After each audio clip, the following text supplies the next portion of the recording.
May uwi ka na namang trabaho? Usisa ni Martin na hindi namalaya ni Eliza na nakapasok sa bahay nila. Pambihira ka naman, ginulat mo ko.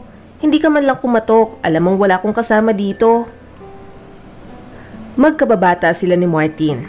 Taga Novaliches ang mga mamis nila at matalik na magkaibigan ang mga ito. Nang mag-asawa ang nanay ni Martin, nagdesisyon ang mga ito sa Novaliches na rin bumili ng lupa. Nagkataon naman ng mga panahong iyon ay may ibinebenta malapit sa kanila.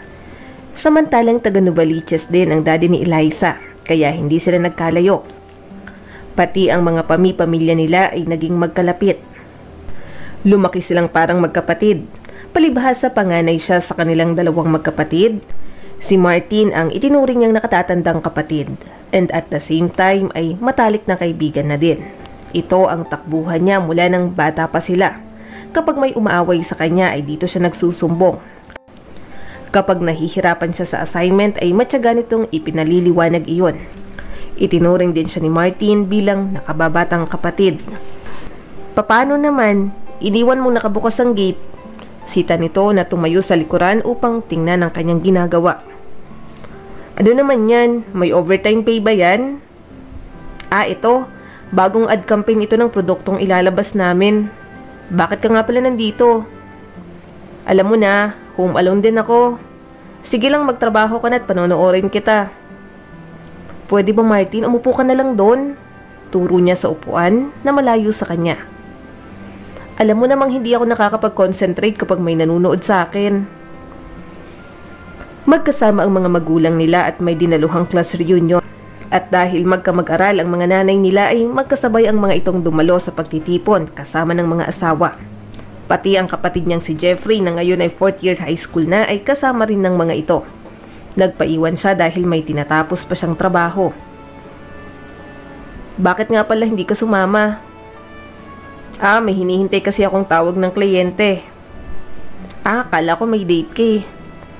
Wala. Siya nga pala, may dala akong lulutuin para sa tanghalian. At anong balak mo? Rest day ni Manang Charing ngayon, walang magluluto. Eliza, ibaba mo nga yung kilay mo. Wala akong balak na paglutuin ka dahil tiyak na di ko makakain.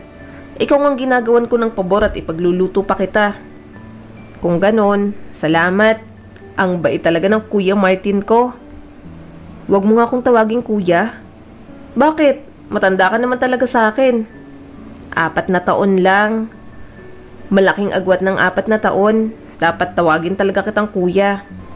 O siya, tumigil ka na baby sister at pupunta na ako sa kusina para ipagluto ka at baka mangayayat ka. Hoy, di ako mataba. Habol na sigaw ni Eliza. Marahil hindi na nito narinig dahil hindi na ito sumagot.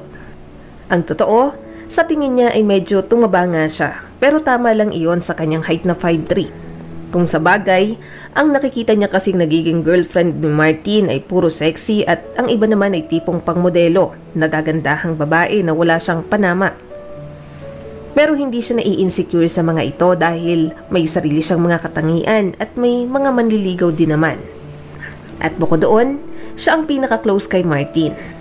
Hindi dahil may gusto siya sa kababata, pero flattered siya na ang lalaking katulad nito na para na niyang kapatid ay laging siya ang priority. Kapag nakasabay kasi ang lakad nila sa isa nitong girlfriend ay mas inuuna siya nito. Minsan pa nga ay pinagseselosa na siya ng mga nagiging kasintahan nito. Sa ngayon, sa pagkakaalam niya ay wala itong nobya at medyo matagal-tagal na rin iyon. Masarap itong magluto na natutunan nito nang magstay ito sa boarding house habang nag-aaral. Medyo malayo kasi ang lugar nila sa universidad na pinapasukan nito. Pinayagan din siya ng mga magulang niyang mag-board sa kondisyong kailangang malapit kay Martin. Kasabay niya itong nagtapos ng kolehiyo. Bachelor of Science in Advertising ang kanyang tinapos, samantalang law naman ang binata. Sa ngayon, nagtatrabaho siya sa isang advertising company. Samantalang si Martin ay kasama ng tatay nito sa practice sa law firm ng mga ito. Kumain ka na kumain, natutulala ka na naman. Ano bang iniisip mo? Tanong ni Martin. Ikaw, nakangiting tugon niya. Napansin ko na wala ka yatang girlfriend ngayon kung kailang tumatanda ka na at kailangan mo ng mag-asawa. Tigilan mo nga ako. Ikaw nga dyan, hindi ka pa nagkaka-boyfriend kahit minsan. At ang mas malala pa, babae ka. Ano naman kung babae ako? Siyempre, mahihirapan kang magbuntis. Kung gusto mo, ako na lang ang pakasalan mo. Ha? Pinapatawa mo naman ako. Mas practical yon. Tulad ngayon, walang mga magulang natin at hindi ka marunong magluto. Pero ako, marunong. At ano naman ang gagawin ko? As usual, ikaw ang magliligpit at maghuhugas ng lahat ng yan. Turo nito sa mga hugasin na nasa lababo. Ikaw ang nagkalat niyan, ako paghuhugasin mo. Ganon talaga ang mga cooks, tagaluto lang sila at meron silang personal na tagaligpit ng ikinalat nila. Ganon? Ganon talaga. Kahit binibiro siya nito, sa kahuli-hulihan ay tinulungan din siya nitong maghugas ng plato. Tapos na bang trabaho mo? Oo, tapos na. Gusto mong maglaro ng Scrabble? Anong pusta kapag tinalo kita? Ililibre kita ng merienda. Saan naman? Sa Shakey's. Matapang na sagot ni Eliza. Sige, payag ako dyan. The best of 3 para pagdating ng oras ng merienda. Gutom na ulit ako. Alam niyang magaling si Martin sa Scrabble, pero paminsan-minsan ay tinatalo niya ito at pakiramdam niya ay tatalunin niya ito ngayon. O ano, tuloy ba tayo? Ang sarap talaga ng libre. Pangaasar ni Martin, pagkatapos ng laro, nagpa-deliver na nga sila ng pizza sa bahay. Tigilan mo nga ako, kumain ka na lang dyan. Napipikong wika ni Eliza.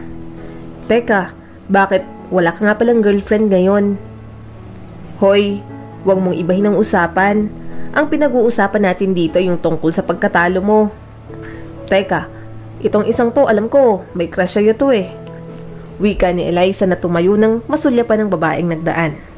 Kapitbahay nila ito at alam niyang matagal nang may gusto kay Martin. Girlie! Tawag niya sa babae. Oh, hello Eliza, Martin. Matamis na ngiti nito, lalo na sa binata. Hi girlie. Wika ni Martin na tila napipilitan lang. Halika, samahan mo kaming magmerienda. Hindi namin maubos ni Martin tong in-order naming pizza. Hindi naman ito nagpakipot pa at tumuloy nang pumasok sa loob ng kanilang bakuran upang saluhan sila. Ipinag-urong pa ito ni Martin ng upuan. Mag-usap muna kayo at ikukuha lang kita ng maiinom girlie. Paalam ni Eliza. Nang sulyapan niya ang kababata ay masama ang tingin nito sa kanya.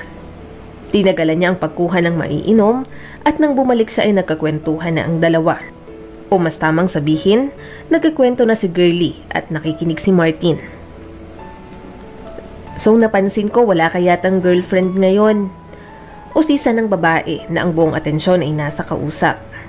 Tila wala siya sa harapan ng mga ito at nakaramdam siya ng pagkainis dahil kung hindi naman dahil sa kanya ay hindi nito makakausap si Martin. Wala nga. Ang totoo, kay Eliza ako interesado ngayon. Seryosong sabi ni Martin na sumulya pa sa kanya. Ha? Seryoso ba? Gulat na tanong ni girlie. Pati siya ay nagulat sa narinig mula sa kababata. Ano naman ang nagustuhan mo kay Eliza? Usisa nito na tila na insulto. Hindi kasi siya ang tipo ng babae na hindi makapaghintay ligawan at nauunang magparamdam. Nakaka-turn off kasi yung ganun. Sagot ni Martin na parang pinatatamaan si girlie. Tulungan mo nga ako girlie na kumbinsin ng kaibigan mo na tanggapin ang proposal ko. Mabait naman ako, 'di ba? Seryosong dagdag pa nito. Oo nga naman Eliza, tanggapin mo na siya at magsama na kayong dalawa. Mataray na susog nito na tumayo sa kinauupuan at padabog na naglakad palabas ng gate. Girlie, sandali lang. Tawag niya rito, ngunit hindi na siya nito nilingon. Narinig niya ang malakas na pagtawa ni Martin mula sa kanyang likuran. Walang yaka talaga. Ikaw nagsimula nito. Diyan ka na nga. Wika ni Eliza na pumasok ng bahay at nagdabog na sinara ang pinto. Muli niyang narinig ang malakas na halakhak ni Martin. Kinabukasan, tulad ng dati, sinundo ni Martin ang kababata sa bahay nila. May sariling sasakyan ito at hindi sumasabay sa ama. Minsan kasi, kailangan itong makipag-meet sa kliyente sa labas. Sumasabay rito si Eliza sa pagpasok tuwing umaga at tuwing uwian, maliban kung mayroon silang lakad o overtime sa trabaho. Good morning, naunang bati nito pagsakay niya pa lang. Good morning. Loko ka talaga. Ba't naman ginanon mo si girlie kahapon? Ikaw ang may kasalanan. Sinabi ko sa'yo kahapon na tigilan mo na ako. Bakit nga kasi ang tagal mo nang walang girlfriend? Huwag mo sabihin na habang tumatagal nawawalan ka ng binatbat sa mga katribo ko. Para namang kapag nagka-girlfriend ako magugustuhan mo. Di ba't kung ano-anong ipinipintas mo sa kanila? Bakit ka nakikinig sa akin? Tsaka siguro, hindi ko lang tipo ang mga naging girlfriend mo kaya ganun. Ay nako, ang masasabi ko lang sa'yo, kayo talagang mga babae ayaw nyong may nakakalamang sa inyo ng ganda. Tila may kumurot sa isang bahagi ng puso ni Eliza. Kung sa bagay, aminado naman siya na talagang lamang sa kanya ang mga naging girlfriend ni Martin. Hindi Hindi nga ba't nagrereto pa nga ako sa'yo ng mga kaibigan ko? Oo nga, nagrereto ka. Ako naman ang hindi magkagusto. Anong gusto mong gawin ko? Simple, tigilan mo na ako at sarili mong asikasuhin mo dahil ikaw, kahit isa, hindi ka pa nagkaka-boyfriend. Sa hindi pa ako in love Alangan namang pilitin ko yung sarili ko. Exactly. Yan na rin ang reason ko ngayon kung bakit wala pa akong girlfriend. Gusto ko, kung magkakaroon ako ng girlfriend this time, siya na yung makakatuluyan ko. Ikaw, paano kung hindi ka na talaga ma-in love? Magpapakatandang dalaga ka na lang ba? Siguro, tsaka 24 pa lang naman ako. Mahaba pang panahon bago ako lumampas sa kalendaryo. Kung sa bagay, tsaka pwede mo naman akong pakasalan kung sakasakali. Maraming advantages sa iyon. Katulad ngayon, tipid tayo sa gasolina at pamasahe dahil sabay tayo kung pumasok. Tigilan mo nga ako. Naluloko mo na naman ako Wika ni Eliza habang iniirapan si Martin. Alaga kasi siya nitong loko-lokohin kahit pa noong mga bata pa sila. Kung minsan ay nakakabawi naman siya dito. Okay, titigilan kita basta titigilan mo rin ang pagrereto sa akin ng kung sino-sino. I can find my own girlfriend. Okay, sige, titigilan kita basta tigilan mo rin ang mga pagrereto sa akin ng kung sino-sino. Kinagabihan, bisita nila ang mga magulang ni Martin at sa kanila naghapunan. Minsan sa isang buwan talaga ay nagtitipon-tipon ang mga pamilya nila. Kung minsan naman ay sila ang nagtutungo sa bahay ng mga ito. Wala si Martin dahil may overtime daw sa opisina. Kumusta iha? Bati ng mami ni Martin na si Susan. Mabuti naman po tita. May boyfriend ka na ba iha? Curious na usisa naman ni Attorney Roman Rodriguez, ang daddy ng kababata. Wala pa po. Ang kapatid niyang si Jeff na nauna pang sumagot sa kanya. Bakit wala pa? Hindi pa po siguro panahon. Kung sa bagay, si Martin man ay walang ipinapakilala sa aming girlfriend niya ngayon. Kung si Ate Eliza at si Kuya Martin na lang kaya, singit ni Jeff na may halong panunodyo ang tinig. Bakit nga ba hindi? Segunda ng daddy niya na si Mr. Carbonell. Dad, wag mong tuksohin yung anak mo. Saway naman ang kanyang nanay. Bakit? Ayaw niyo bang magkatuluyan sina Martin at Eliza? If I know. Tumigil ka, Dad. Si Tita Susan ang nagsalita. Hindi niya maiwasang mahiya sa pinag-uusapan ng mga ito. Nakaramdam din siya ng pag-init ng pisngi. Para kasing wala siya sa harapan ng mga ito kung mag-usap. Good evening po. Bati ni Martin, nakadarating lang at nagmano sa mga magulang niya at sa mga magulang nito. Nakabukas po kasi ang gate ninyo kaya tumuloy na ako. Kumain ka na ba, iho? Tapos na po, Ninang. Kamusta naman ang meeting mo kay Mr. Marquez? Okay naman po, Dad. Siya nga pala, gusto niyo bang umakyat ng Baguio? Tanong ni Tita Susan. Bakit po, Tita? Kasi yung isang classmate ng tita mo at ng mami mo ay may bahay sa Baguio and okay lang daw kung gusto natin gamitin. Para naman makapagbakasyon tayo ng sama-sama. Itapat natin ang Saturday or Sunday para available lahat. Dugtong ni Tito Roman. Sige po, sabay nilang pagsang-ayon ni Martin. Pero sana po next month para tapos na yung ad campaign na ginagawa namin. Wika ni Eliza. O sige, next month. Tamang-tama, may holiday. Tatapat ng Friday, at least 3 days tayo sa Baguio. O sige set na yan. Siya nga pala dad, inimbita ako ng anak ni Mr. Marquez sa bagong tayong restaurant niya at sasample daw yung mga pagkain doon. Isama mo si Eliza. Wika ni Tito Roman. Bala ko nga po. Pero ikaw lang yatang invited, nakakahiya naman. Huwag kang mag-alala. Nang imbitahin ako ang sinabi, dalhin ko daw yung girlfriend ko. Nakangiting wika ni Martin. Nagkatawanan ang mga magulang nila. Pero hindi mo naman ako girlfriend. Hindi nga, kaya nga sinabi ko best friend ko na lang ang isasama ko. Uy, magde-date sila. Tukso ni Jeff. Jeff. Magkasabay na sita ng dalawang ginang. Samantalang muli siyang namula at nagkatinginan sila ni Martin. Ngumiti lang ito at nagkibit balikat. Nagtungo sila sa restaurant na sinasabi ni Martin. Kahit bago pa lang ang lugar ay mukhang marami na agad ang customer. Klase iyon at elegante. Sa isang bahagi ng restaurant ay mayroon pang tumutugtog ng violin. Sinalubong sila ng manager at inihatid sa mesa na naka-reserve para sa kanila. Dapat kasi nag-girlfriend ka na para may naisasama ka sa mga ganitong okasyon. Pahayag ni Eliza pagkatapos makuha ng waiter ang order nila. Bakit pa'y nandyan ka naman? Pero mas maganda pa rin na may girlfriend ka. Huwag mong sabihin na babalik na naman tayo sa lumang issue at may bala ka ulit na magreto sa akin. Nakasimangot na wika ni Martin.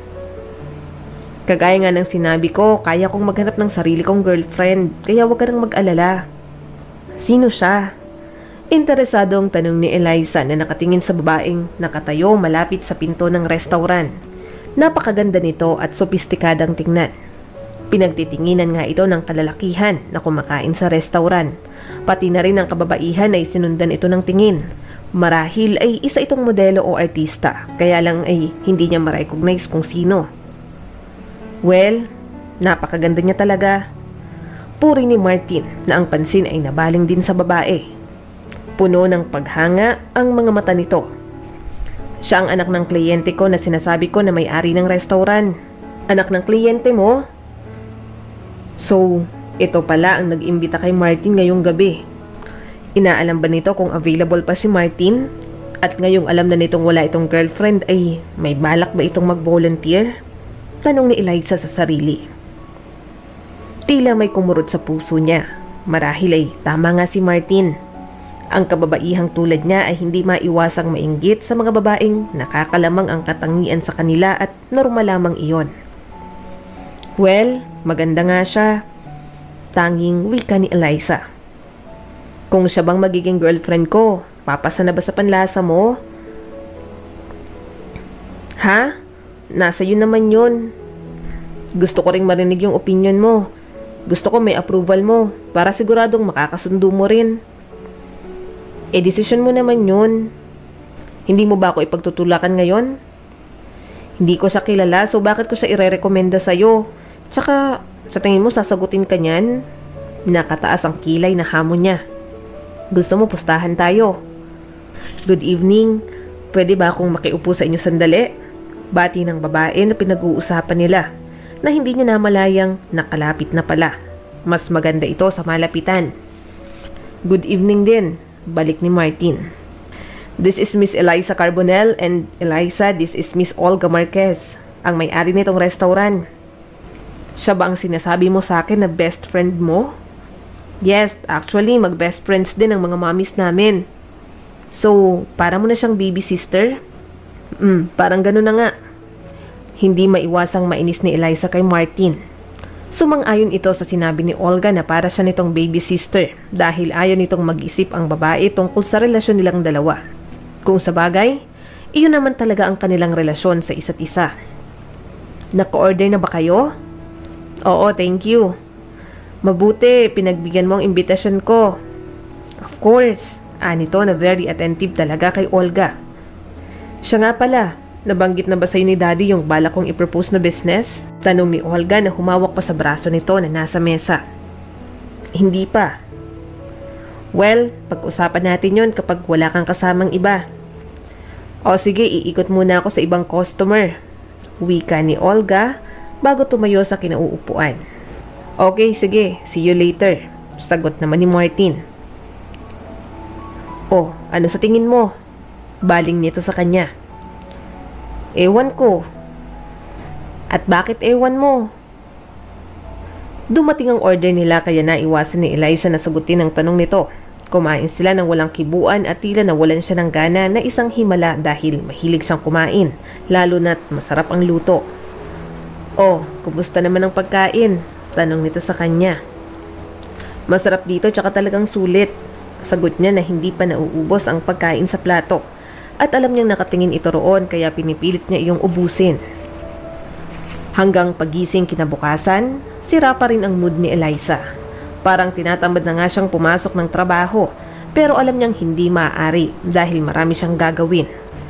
Pag uwi nila galing restaurant ng nagdaang gabi ay halos hindi na niya kinikibo si Martin. Nagkunwari siyang antok na antok at natulog siya sa biyahe. Hindi niya lang alam kung napansin nito iyon. Hindi naman ito nagsasalita at inihatid lang siya nito sa pinto ng bahay nila saka nagpaalam. Siya nga pala, share ko sa gasolina. Pag-aabot niya rito ng pera pagkasakay pa lang ng kotse. Hawakan mo muna at ipanood na lang natin yan ng sine. Sagot nito. Ang totoo ay ayaw tanggapin ni Martin ang share niya sa gasolina, kaya nga lamang ay hindi siya pumayag. Sinabihan niya ito na hindi na lang makikisabay rito kung hindi siya pagbabayarin. Kaya napapayag niya rin ito sa kondisyong gagastusin nila iyon sa paglalakwatsa. May magandang palabas ngayon sa sinihan. Oo nga, kaya nga lang hindi ako pwede kasi lagi kaming may overtime. Pagdadahilan ni Eliza. Inis pa rin siya rito hanggang ngayon. Bakit hindi na lang nito yayain si Olga? Kailan ka ba pwede? Di ko alam. Alam mo, kagabi ko pa nang papansin na wala ka sa mood. Ano bang problema? Nag-uusisa ang mga mata na baling nito sa kanya. Wala. Nakasimangot niyang sagot. Huwag mo sabihing nagsiselos ka kay Olga. At bakit naman ako magsiselos? Bakit nga ba? Tigilan mo ako, Attorney Rodriguez. Hindi ako nagsiselos. Naiinis lang talaga ako sa kakakwento mo tungkol sa babaeng yun. Kaya ayaw mong manood ng sine? Oo. Kung ganon, manood na tayo at promise, hindi ko nababanggitin si Olga. So, nood tayo sa last day ng showing? Okay. Tanging sagot niya. Malapit nang mag-uwian nang tawagan siya ni Martin. Ngayon ang usapan nilang manonood ng sine. Hello? Bati ni Eliza sa kabilang linya. Eliza, si Martin to. Hindi tayo matutuloy sa panonood ng sine. Bakit? Medyo disappointed na sagot ni Eliza.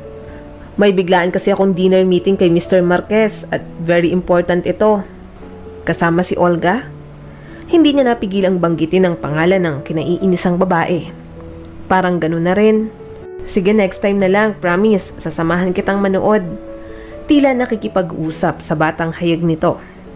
Okay. Muling iyon lang ang isinagot ni Eliza. Ano naman ang karapatan niyang magtampo? Magkaibigan lang sila ni Martin at syempre, mas importante ang trabaho nito kaysa panonood ng sine. Lalo na't ang kanegosyo ay si Olga. Bakit malungkot ka yata? Tanong ni Rhea, ang kaopisina ni Eliza. Manonood sana kami ni Martin ng sine kaso hindi na natuloy. Last day na kasi ngayon eh. Ganun ba? Kung gusto mo tayo na lang ang magsama at gusto ko ring manood yan dahil magandang araw. Yayain din natin yung iba para makapag-relax tayo ng konti. Puro trabaho na lang tayo. Excited na sabi nito. Kaya lang, last full show nang panonoorin natin. Singit ni Donna. Para matapos pa natin itong iba nating trabaho. Okay, sige. Sang-ayon niya. Ngunit hindi pa rin maalis ang disappointment niya na hindi sila natuloy ni Martin sa kanilang lakad. Nagsimulang i-announce ni Rhea ang balak nila. Saan naman ang lakad nyo at mukhang nagkakagulo kayo? Tanong ni Christian, isa sa mga office mate nila. Manonood kami ng sine, sagot ni Angie. Kung ganun, sama ako at gusto ko ring manood. Mas mabuti pa nga para may service din kami. Pagkatapos nilang manood, napilitang maghatid si Christian ng mga kaopisinang babae na walang kasabay.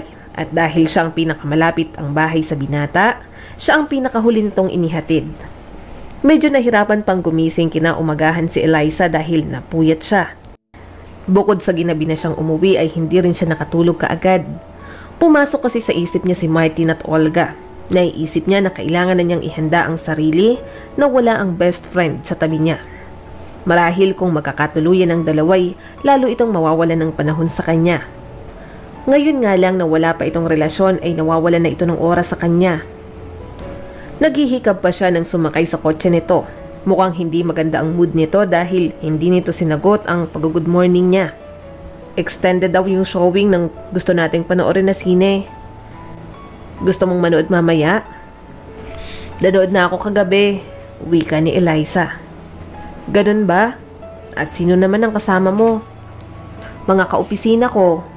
Kaya ba antok na antok ka ngayon? Oo, last full show ang pinanood namin. Sagot niya na muling naghikab. Hindi na niya sinabi na inisip niya kasi ito at si Olga nang nakalipas na gabi. Kaya lalo siyang napuyat. Oh, at anong sinabi ng mga magulang mo? Wala, nagpaalam naman ako. Tsaka okay ka lang. 24 na ako. At sinong naghatid sa'yo kagabi? Muling tanong nito. Si Christian, office mate ko. Ang dami mo yatang tanong. Naiirita na wika ni Eliza. Delikado na kasi ang panahon ngayon. May naghatid naman sa akin. Marahil mainit nga talagang ulo ni Martin, pero hindi siya nito dapat idamay. Ano kaya ang naging problema nito kay Olga? At gaano mo kakilala yung naghatid sa'yo? Matagal ko nang kaopisina si Christian at mukha naman siyang mabait. Mabait? Gaano ka kasigurado? At isa pa, hindi mo sinabi sa akin na tutuloy kang manood. Bakit? Kailangan ko pa bang magpaalam sa'yo? May kaso ba ako at ini-interrogate mo ko ng ganyan? At paano ko naman sasabihin sa'yo pagkababa mo ng phone saka kami nagkayayaan? At ikaw ang nagyaya? Siyempre hindi. At kung mainit ang ulo mo, Attorney Martin Rodriguez, huwag mo na akong idamay. Galit na sambit niya. Anong oras ang uwi mo mamaya? Bakit? Usisa ni Eliza na nagtataka. Tinawagan siya ni Martin sa telepono. Mula noong isang araw nang maghiwalay silang magkagalit ay hindi pa rin sila nag-uusap nito. Tulad ng dati, dinaanan siya nito kaninang umaga pero hindi ito kumikibo. Marahil kung hindi lang nito itinuturing bilang obligasyon iyon ay hindi na nito iyon gagawin. Sasabihin ko lang na susunduin kita mamaya. Diretsyong hayag nito. May overtime ako. Anong oras ka naman aabutin? Meron din akong overtime at makahalos sabay din tayong lumabas. Mga 8:00. Sige, susunduin kita. Pero wala namang maghahatid sa'yo.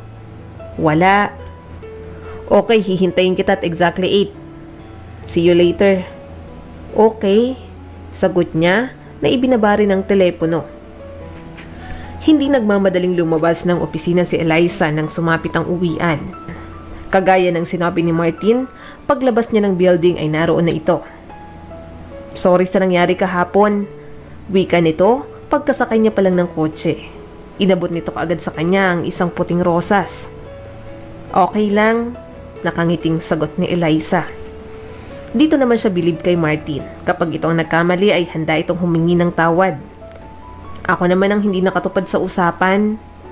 Okay lang, naiintindihan ko. At dapat din ako mag-sorry kasi napikon ako sa'yo kaagad. Wika ni Eliza. Okay lang, talaga namang nakakapikon din yung ugali ko kahapon. Kahit yung mga tao sa opisina ay parang ayaw magsilapit sa akin. Pati sila nadamay sa init ng ulo ko. Kaya nga na-realize kong pagkakamali ko. Nakangiting wika ni Martin. Bakit nga ba mainit ang ulo mo kahapon? Trabaho ba?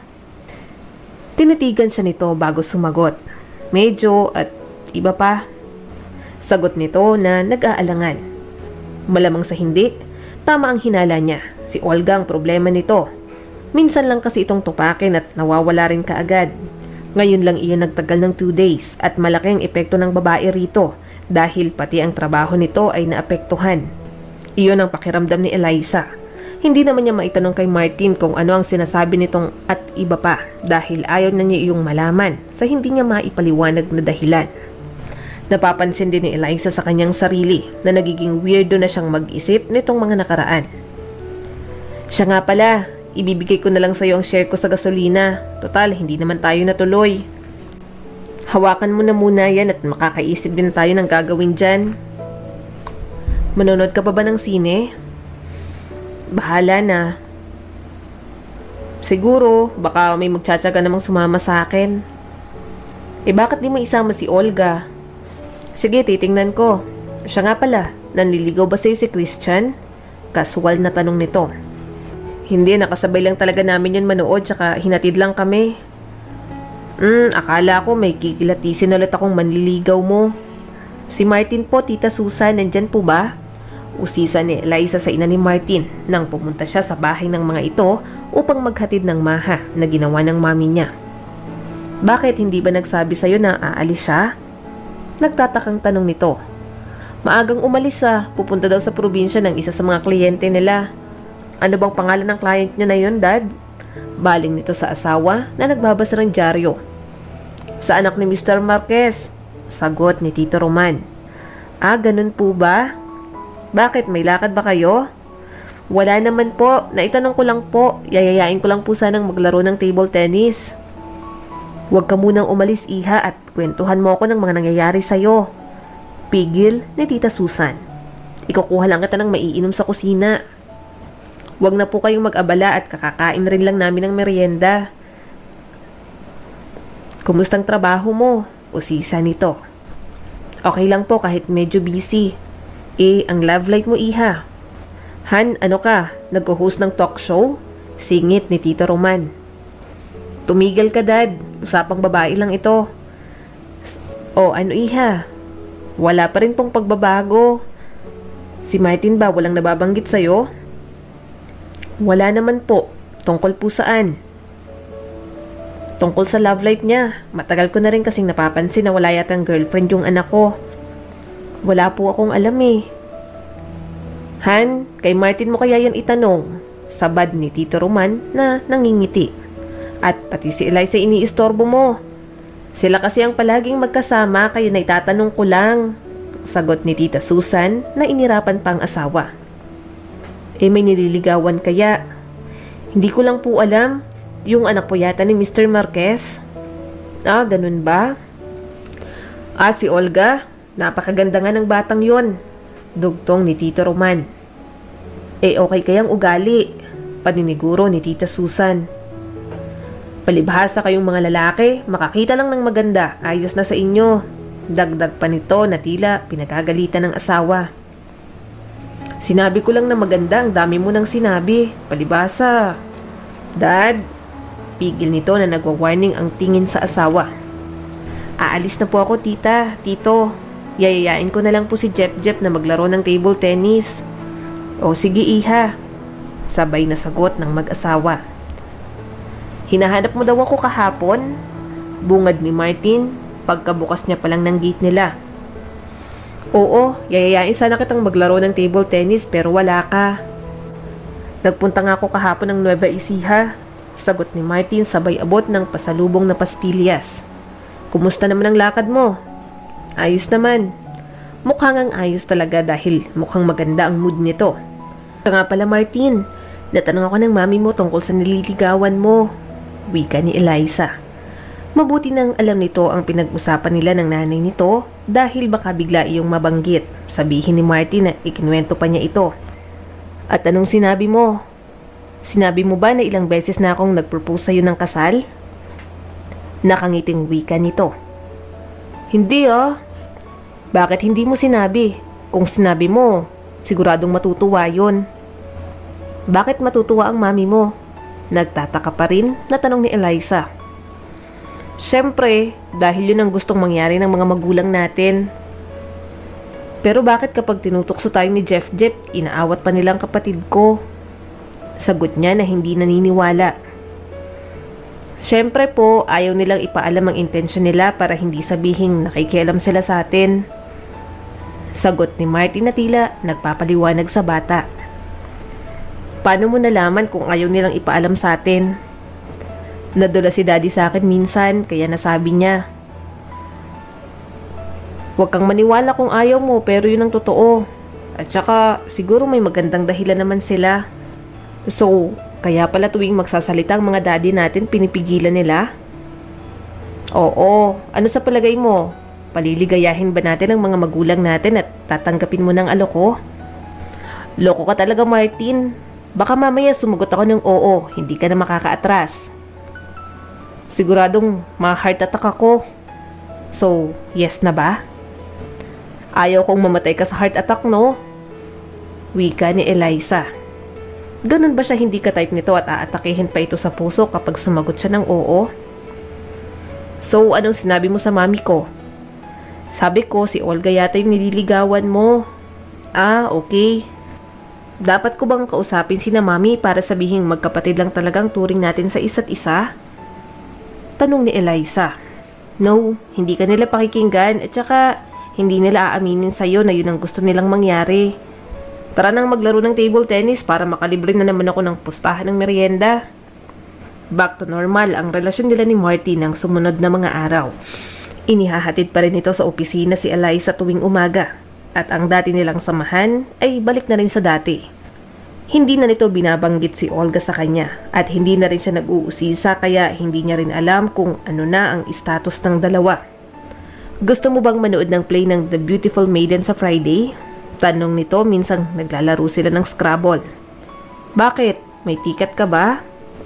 Sikat kasi ang play na yun internationally at balitang ipapalabas sa Pilipinas. Alam niyang mahal at nagkakaubusan na rin ng ticket kaya ang mga ganitong pagkakataon ay hindi pinapalampas. Oo naman, yayayain ba kita kung wala?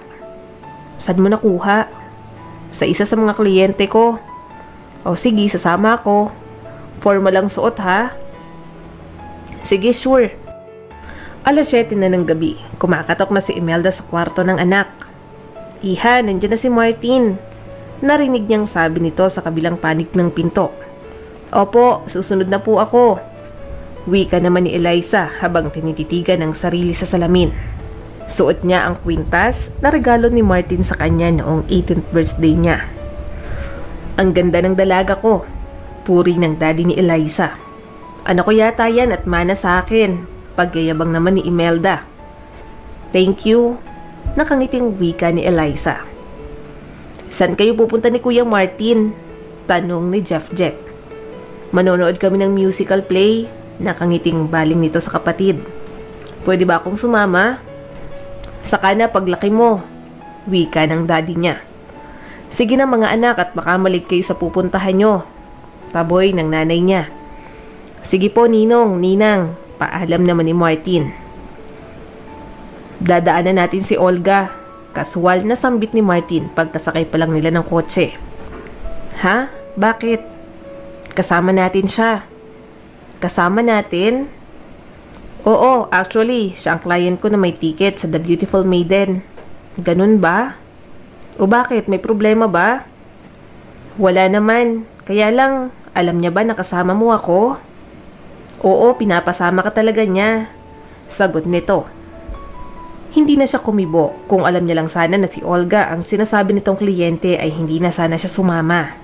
Hindi niya pinangarap na mag-chaperone sa date nito kay Martin. Pero nagtataka rin siya kung bakit pinapasama siya nito. Siguro'y pinakikisamahan siya nito at nagpapalakas sa kanyang kababata. Mabutit pumayag ang kumag na isama siya. Binuksan nito ang stereo at sinabayan ang musikang naririnig nila mula roon. Mukhang masayang masaya ito. Malaki at magara ang tahanan ni Olga. Napapaligiran ito ng mataas na bakod kaya hindi tanaw mula sa kalsada. Mayroon itong kidney-shaped swimming pool sa isang gilid at malawak ang bakuran na halatang alaga ng magaling na hardinero. Pinatuloy sila ng katulong pagdating nila sa sitting room at bababa na raw si Olga. Mukhang paghihintayin pa yata sila ng babae sa isip-isip ni Eliza. Good evening, bati nito na nakatayo sa pinto ng sitting room pagkalipas ng 15 minuto. Nakaputi itong evening gown na hapit sa magandang hubog ng katawan nito at nagpatingkad sa malakrayman nitong kutis. Mukha itong diyosa sa kagandahan. Nang lumapit ito kay Martin at humalik sa pisngi ay sa kanya napansin na backless din ang damit nito. Late na ba ako? Malambing na wika nito kay Martin. Hindi naman, and besides, sulit ang paghihintay namin. Napakaganda mo. Thank you. Buti nakasama si Eliza. Oo naman, sino bang nasa tamang katinuan ng tatangging manood ng The Beautiful Maiden? Dagdag nito nang umiti pa sa kanya. Tara na Martin at baka mahuli na tayo. Wika nito sabay hawak sa braso ni Martin. Sa isip-isip ni Eliza, ito pa nga ang nagpahintay sa kanila. Pagkatapos ngayon ay nag-aalala ito na baka mahuli sila. Eliza, tawag ni Martin sa kanya na ibinigay ang isang braso. Hindi niya sana iyon tatanggapin ngunit magmumukha siyang childish. At tulad ng inaasahan, sa tabi ng binata sa kotse umupo si Olga, samantalang si Eliza ay sa likod. Narinig niya ang pagkakwentuhan ng mga ito ngunit hindi siya nakikisali. Eliza, okay ka lang ba dyan? Tanong ni Martin. Okay lang, wika ni Eliza at muling bumalik ang dalawa sa pagkakwentuhan. Marami-rami na ring tao sa lobby ng building na pagdarausan ng play nang dumating sila. Namumukhaan pa ni Eliza ang iba na minsan ay nakikita niya sa magazine at ibang naroon naman ay mga artista. Lawrence, kanina ka pa ba? Usisa ni Olga na lumapit sa lalaki na nakatayo sa lobby at mukhang naghihintay sa kanila.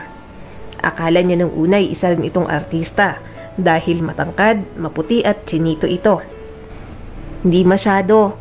Sagot nito na nakatingin na kaagad sa kanya. Siya nga pala, Lawrence, si Attorney Martin Rodriguez, lawyer namin ni Daddy, at si Miss Eliza Carbonell, adopted younger sister niya. Pakilala ni Olga sa kanila. At itong aking pinsan, si Engineer Lawrence Marquez. Isinama ko siya para makilala kay Eliza. Nakangiting baling nito sa kanya. Hindi kami magkapatid ni Martin. Automatic ang sagot niya na hindi na kontrol ang magsalita. Hindi nga, actually, mag-best friends ang mga mommies namin. Wika naman ni Martin. Tiningnan ni Eliza ng masama si Martin at nagtama ang mga mata nila. Ngunit ngitian lang siya nito ng may pagkapilyo. Set up ba ito ng dalawa para sa kanya at kay Lawrence? Alam nito na ayaw niyang ibina-blind date siya pero ginawa pa rin ito. Mananagot ito sa kanya mamaya kapag silang dalawa na lang. Let's go? Yaya ni Olga na nakahawak pa rin sa braso ni Martin. Nakahawak rin si Eliza sa braso ni Lawrence pagpasok sa theater. Bakit niya idadamay si Lawrence samantalang sina Martin at Olga ang may pakana nito at mukha namang mabait ang binata. Guwapo pa sa loob-loob niya. And besides, nandito na siya. Alangan namang sirain niya ang kanyang gabi. Nagpapasalamat na rin siya at isinama siya ni Olga sa play dahil magaling ang mga nagsiganap at magandang storyline. Alam niyang chance of a lifetime na ito. Baka sa buong buhay niya ay ngayon nilang mapanood ang palabas. Okay rin si Lawrence at very attentive ito sa kanya. Ipinaliwanag nito sa kanya ang mga bahagi ng play na hindi niya masyadong naiintindihan. Nabasa na raw nito ang librong pinagkunan ng play kaya well-versed ito sa mga eksena. Nang matapos ang palabas ay napagpasya nilang magtungo sa isang restaurant para mag-midnight snack. Pwede bang ako nang maghatid kay Eliza? Tanong ni Lawrence na nakangiti sa kanya. Pwede naman siguro, di ba Martin? Para magkakilala sila ng mabuti ni Lawrence, sabi ni Olga na naglalambing kay Martin. Okay lang sa akin, nakangiting wika ni Eliza. Kung gustong mapag-isa ni Martin kasama si Olga ay pagbibigyan niya ito. Total, sa tingin niya ay napilitan lang siyang isama nito para ma-set up kay Lawrence at baka mamaya hindi pa ito makapagpaalam ng husto dahil naroon siya. No, isasabay na natin si Eliza at ako ang sumundo dyan. Seryosong sabi ni Martin. Pero Martin, malaki na si Eliza. Hirit ni Olga na nakikiusap dito. Malamang ay gusto rin ng babae na masolo ito. Oo nga Martin, singit ni Eliza. Hindi dahil sa gusto niyang makapagsolo sila ni Lawrence. Ginagawa niya iyon para sa kaibigan. Eliza, ayokong may masabi ang mga magulang mo. Dagdag nito na tila tiningnan siya ng masama. Ngunit hindi niya tiyak dahil saglit lamang iyon. Tama si Martin, singit ni Lawrence. Saka marami pang pagkakataon para makilala ko si Eliza. Tara na't gumagabi na. Yaya ni Martin na nagsimulang maglakad papunta sa sasakyan. Kasunod nito si Olga. Sige Lawrence, uuwi na kami. Salamat ha. Salamat din. Pwede ko bang makuha ang number mo? Eliza, narinig niyang tawag ni Martin na ipinagbukas na siya ng pinto ng kotse. Nasa loob na si Olga. Dali-dali niyang ibinigay sa kausap ang numero ng telepono nila at nagpaalam na rito. Hinintay siya ni Martin na sumakay ng kotse bago ito pumunta sa driver's seat. Nagtama ang mga paningin nila at tila may warning siyang nakita sa mga mata nito na ihanda niya ang kanyang sarili. Ganito si Martin kapag may ginawa siya na hindi nito nagustuhan. Pero bakit siya mag-aalala samantalang ito pa nga ang nag-set up sa kanya ng blind date at ito ang dapat maghanda sa mga sasabihin niya rito. Martin, tawag ni Olga sa ikalawang pagkakataon. Bakit? Lingon nito sa babae. Tinatanong ko kung may kulang pang papeles sa mga naibigay ko na sayo. Ano bang iniisip mo at nawalan ka bigla ng kibo? Kanina lang masaya ka pero ngayon nakakunot-noo ka pa habang nag-iisip. Yung isang kaso namin, sagot nito nang umiti kay Olga. Ganyan talaga si Martin kung minsan kahit nagmamaneho, trabaho ang iniisip. Singit ni Eliza, buhat sa likuran. Nagtama ang mga paningin nila ni Martin at muli itong sumimangot. Mukhang tama ang hinala niya. Mayroon itong hindi nagustuhan sa inasal niya kanina. O baka naman talaga lang nakakaistorbo siya sa dalawang ito at sa tuwing nakikita siya nito ay naaalala nito yon. Kumusta nga pala yung bahay na balak mong bilhin? Maya-mayang tanong ni Olga. May balak kang bumili ng bahay, Martin? Gulat na wika ni Eliza. Hindi nito iyon nabanggit sa kanya. Ang alam niya ay wala itong inililihim sa kanya kaya nasaktan siya sa narinig. At nauna pa si Olga na makaalam sa bagay na iyon. Kung sa bagay, ito ang nililigawan ni Martin. At syempre, mahalaga ang opinyon nito. Hindi nga ba't sinabi sa kanya ng binata na kapag nanligaw ito ngayon, titiyakin itong ang babae na rin ang makakatuluyan. Pinag-iisipan ko pa, maikling sagot ni Martin. Wala na silang naging kibuan hanggang marating nila ang bahay ni Olga. Bumaba si Martin ng kotse upang ihatid ito hanggang sa pinto. Nakita niyang tulad kanina ay humalik ang babae sa pisngin nito. Eliza, hindi mo ba ako tatabihan sa harap? Tanong nito na binuksan ang pinto ng backseat at dumungaw sa kanya.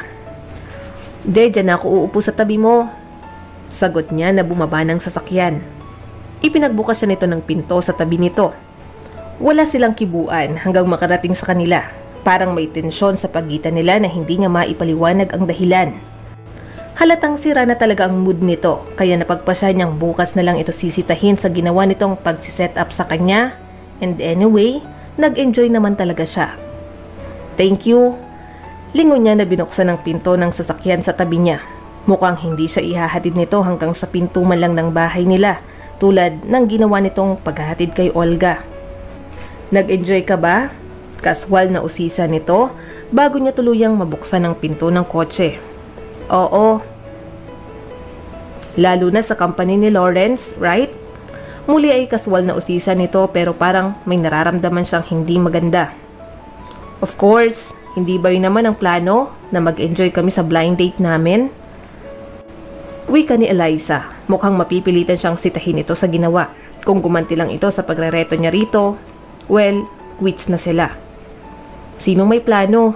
Sarkastikong wika ni Martin. Kayo ni Olga. Wala akong alam sa plano, tsaka di na mahalaga yun. Mahalaga, nag-enjoy ka naman, 'di ba? Hindi maitatago ang iritasyon sa tinig na sabi nito. Ano bang problema mo, Martin? Kung nakakaistorbo ako sa inyo ni Olga, ikinalulungkot ko pero hindi ako nag-volunteer na sumama. Kayo nagpasama sa akin. Iritadong wika ni Eliza. Wala akong problema. Gusto ko lang sabihin sa'yo na hindi ka dapat nagtitiwala sa mga taong ngayon mo palang nakilala. Mataas na tinig na sabi ni Martin. Si Lawrence mang tinutukoy mo. Mukha naman siyang mabait at saka kasama naman kita. Lahat naman yata ng nakikilala mo ay mabait para sa'yo. Oo, kasama mo ko pero balak mong magpahatid sa kanya kanina. Baka nakakalimutan mo. Hindi ko nakakalimutan. Gusto ko lang bigyan kayo ng pagkakataon ni Olga na makapagsolo. Kung kami lang ni Olga ang inaalala mo, marami kaming pagkakataon para makapagsolo at hindi kita yayayain kung ganun ang iniisip mo. 24 na ako, Martin. Baka nakakalimutan mo. Kaya ko ng sarili ko. Naiinis na paliwanag ni Eliza. Kailan kaya siya nito itatrato na adult at hindi katulad ng isang bata? Alam ko naman yun, pero parang bata ka pa rin kung umasta. Masyado kang magtiwala sa mga taong bago mo lang nakilala. Eliza? Narinig niyang tawag ng daddy niya buhat sa pinto ng bahay nila. Ikaw ba yan? Opo, Dad. Sagot niya na nagmamadaling bumaba ng sasakyan. Bumaba si Martin upang bumati sa ninong niya. Matapos noon ay nagpaalam na ito at hindi man lang siya sinulyapan. Nagtungo na si Eliza sa kanyang silid upang magpahinga. Mabuti na lang at walang pasok kinabukasan at hindi sila magkikita ni Martin. Kung hindi ay baka magkainitan na naman sila. Eliza! Tawag ng maming niya na kumakatok sa pinto ng silid niya. Tara na't hinihintay na tayo ng mga tita mo. Sandali lang po, sagot ni Eliza. Ngayon kasi nakaschedule ang family gathering nila sa bahay ni na Martin. O sige, sumunod ka na lang pero bilisan mo, sabi nito at narinig niyang papalayo na sa kanyang silid ang mga yabag nito. Opo. Natagalang gumayak si Eliza dahil matagal niyang pinag-isipan kung sasama ba siya sa bahay ni na Martin. Wala naman siyang maisip na idadahilan sa mga magulang niya kung hindi siya sasama. Baka mahalata ng mga ito na mayroon silang hindi pagkakasunduan ni Martin at pagpaliwanagin pa siya. At alam niyang sasabihin iyon ng mami niya sa mami ni Martin at sisitahin naman ito ang anak. Baka sabihin pa ni Martin na nagsumbong siya sa mga magulang nila at totoo ang nasa isip nito na para siyang bata. Bukod doon ay nakakahiya rin sa mga magulang nila at baka sabihin pati sila ay nadadamay pa sa away ng mga anak nito. Nasa sala na ang lahat nang dumating si Eliza. Bumati siya sa lahat maliban kay Martin na hindi rin siya binati. Total, nandito na si Eliza ay tara kumain na tayo at gutom na ako, wika ni Tito Roman. Tuloy bang lakad natin sa Baguio? Tanong ng daddy niya. Oo naman, 2 weeks from now baka makalimutan nyo ha mga bata. Hindi po mami, sagot ni Eliza. Ikaw Martin, ayos na bang schedule mo? Paniniguro ni Tita Susan. Ayos na po mami. At umikot na nga ang usapan sa arrangements nila sa pamamasyal sa Baguio. Hindi pa rin sila nag-uusap ni Martin. Hindi nila maiwasang magtama ang mga mata, ngunit kaagad niya ring binabawi ang kanyang paningin. Kumusta ang musical play kagabi? Pag-iiba ni Tita Susan ang usapan. Hindi alam ng dalaga kung nahahalata nito ang hindi nila pagpapansinan ni Martin. Maganda po, nag-enjoy nga po ako. Yes, very enjoyable. Sarkastikong wika ni Martin na matalim ang tingin sa kanya. Bakit ikaw? Hindi ka ba nag-enjoy?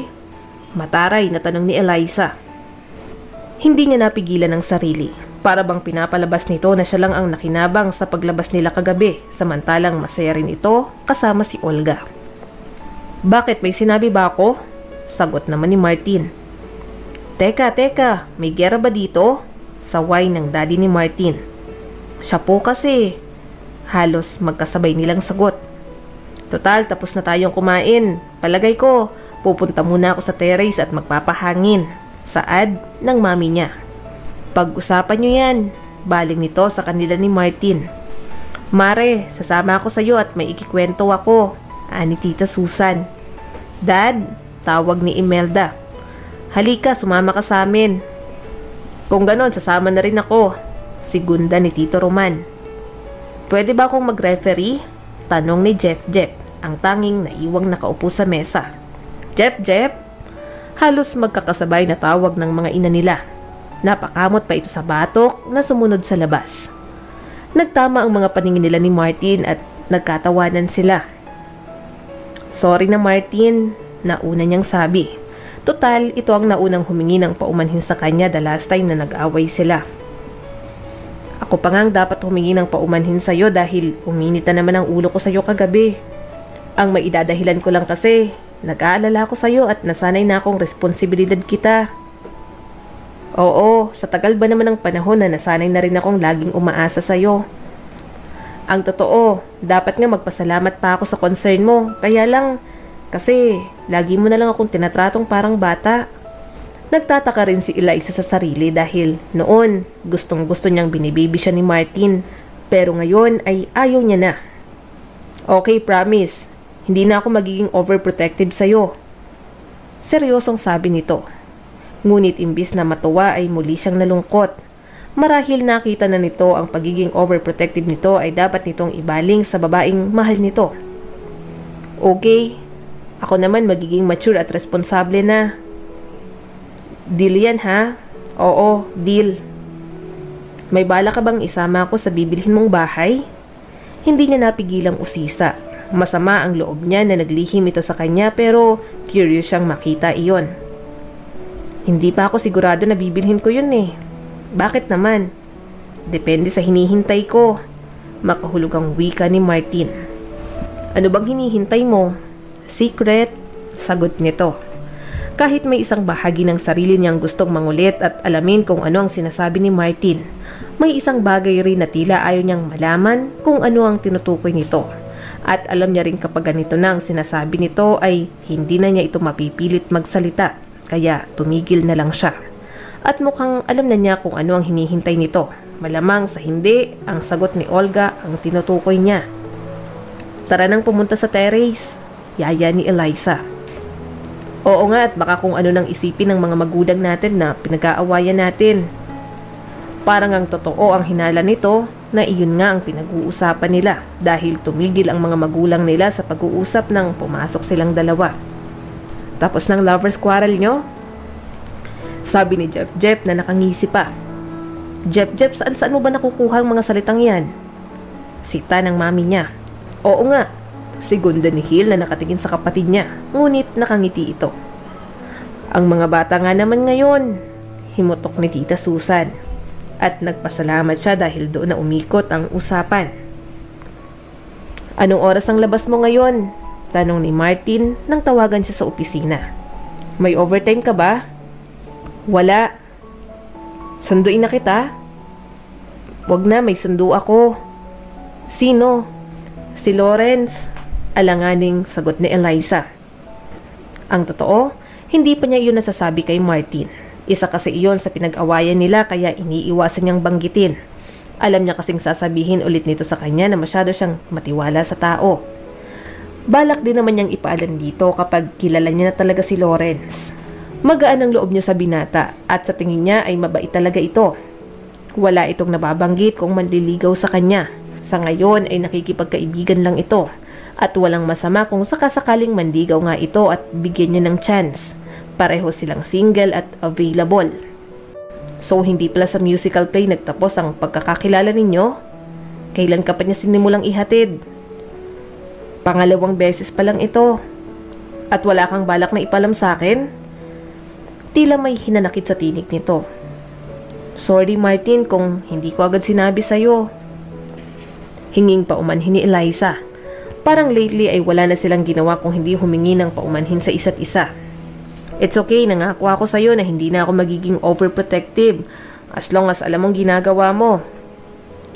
Huwag kang mag-alala Martin, mag-iingat ako. Inaasahan ko yan, sige, bye at baka nakakaabala na ako sa'yo. Martin, sandali. Ano ba sanang balak mo at bakit mo ko susunduin? Isasama sana kita sa bahay na gusto kong bilhin. Ah, ganun ba? Oo sana pero okay lang. Meron pa namang next time. Okay, sige. Next time na lang. Sige, ingat ka at umuwi ka ng maaga. Paalala nito. Dumaan lang sila ni Lauren sa ice cream parlor at pagkatapos ay diretso na siyang inihatid nito sa bahay. Baba ka muna, alok ni Eliza. Talagang bababa ako kahit hindi mo ko imbitahin, nakangiting tugon ni Lawrence. Nang nakaraan kasi na inihatid siya nito ay wala ang mga magulang niya kaya hindi niya ito inimbitahang bumaba. Inabutan niyang nasa sala ang buong pamilya niya. Lawrence, ang mami at daddy ko at ang nag-iisa kong kapatid, si Jeff. Pakilala niya sa pamilya. At ito nga po pala si Engineer Lawrence Marquez, kaibigan ko. Upo ka iho, alok ng daddy niya. Kumusta po? Bati ni Lawrence. Mabuti naman iho, sandali lang at ikukuha ko kayo ng mamemeryenda. Wag na po, dumaan na po kami sa ice cream parlor. Good evening po, bungad ni Martin na kadarating lang. Wala pala itong overtime at marahil hindi na ito tumuloy sa bahay na gusto nitong bilhin. Good evening din, iho. Magkasabay na bati ng mga magulang niya rito. Nandito na pala kayo. Nakangiti nitong bading sa kanila ni Lawrence. Oo, dumaan lang kami sa ice cream parlor. Isasabay sana ako ni Martin pa uwi. Paliwanag niya kay Lawrence na alam niyang nagtataka dahil tila alam ng binata na sinundo siya nito. Sorry pare, naunahan kitang nagsabi kay Eliza. Nakangiting dagdag nito. Okay lang at tuwing umaga naman ay ako nakahatid kay Eliza, sagot ni Martin.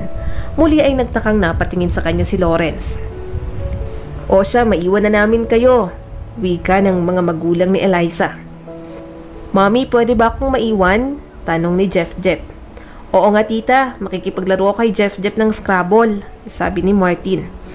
O sige, basta wag kang manggugulo dyan. Bili ng ginang na tila napipilitan. Kung hindi siguro si Martin ang humiling ay hindi ito papayag. Sinulya pa niya ang kaibigan at nginitian lang siya nito. Balak ba nitong bantayan sila ni Lawrence o baka nagkataon lang na wala itong magawa sa bahay nito kaya tumambay rito sa kanila? Tara na Kuya Martin, yaya ni Jeff na dalang Scrabble. Saan ba tayo pepwesto? Sa terrace na lang, sagot ng binata at tumayo na ito upang sumunod sa kapatid niya sa labas. Naririnig nila ni Lawrence ang pag-uusap ng dalawa at naratanaw rin nila ito mula sa bintana. Mukha namang mali talaga siya ng hinala dahil seryoso ang dalawa sa paglalaro. Inihahatid ka pala ni Martin kapag umaga? Usisa ni Lawrence. Oo, sabay kaming pumapasok at idinadaan na lang niya ako sa opisina. Nasa way niya kasi at mas convenient. Nagbibigay na lang ako ng share ko sa gasolina. Paliwanag niya. Oo, nakadalasan namang ipinangpapanood namin ng sine o kaya ipinangkakain sa labas. Dugtong ni Martin na hindi nila namalayang nasa loob na din ng sala. Kukuha lang ako ng maiinom sa kusina. Nang-aasar ba ito o nagkataon lang talaga na nauhaw ito? Close pala talaga kayo ni Martin, puna ni Lawrence. Oo naman, tulad ng sinabi ni Olga para na kaming magkapatid. 'Di ba Kuya Martin? Wika ni Eliza nang makita ito na pabalik na sa terrace at may dalang maiinom. At home rin kasi ito sa bahay nila. Totoo yon. Sa sobrang close namin ni Eliza, ilang beses na akong nag-propose sa kanya at pakasalan ako. Martin, hindi na niya napigilan ang sarili. At tinanggap niya, wika ni Lawrence na tila'y iniisip na nakikipagbiruan lang ito sa kanila. Hindi nga pero baka one of these days, mapapayag ko rin.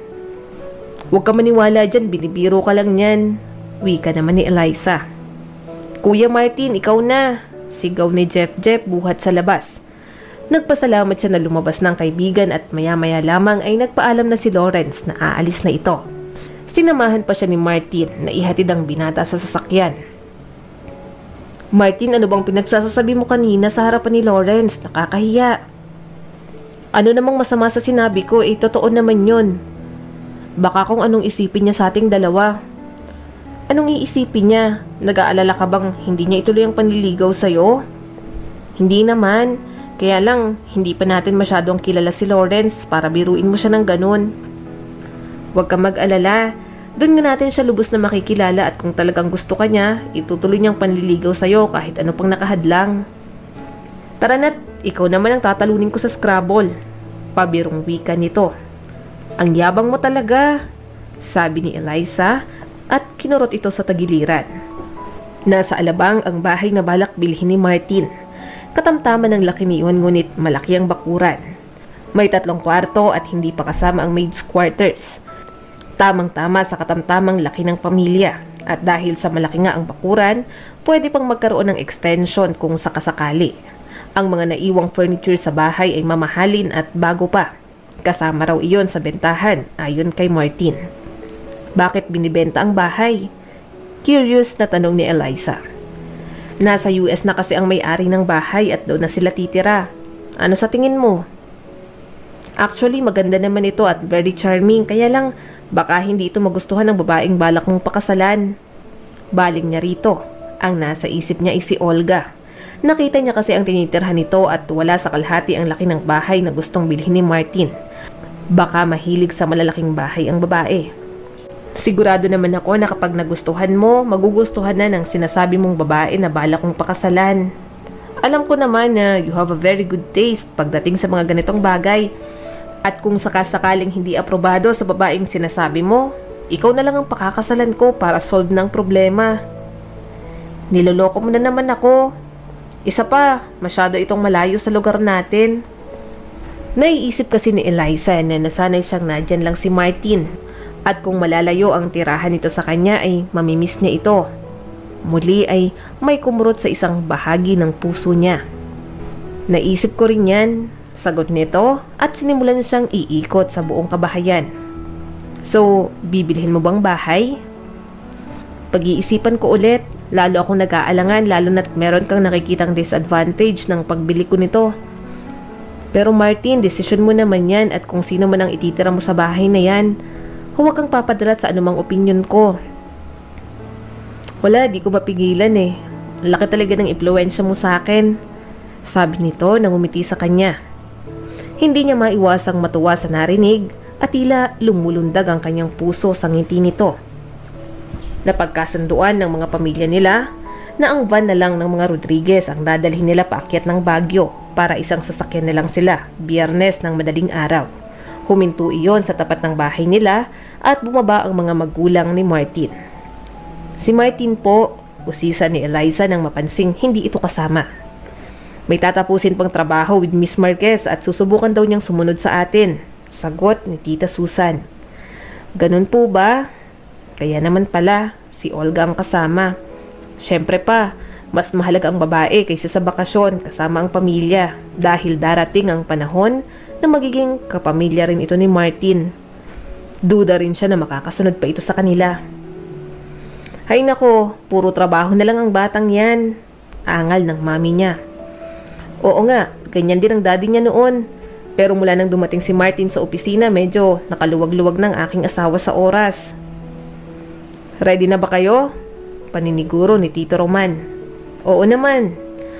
Kung ganon, tara nang lumakad at nang maaga tayong makarating ng Baguio. Wika naman ang kanyang tatay.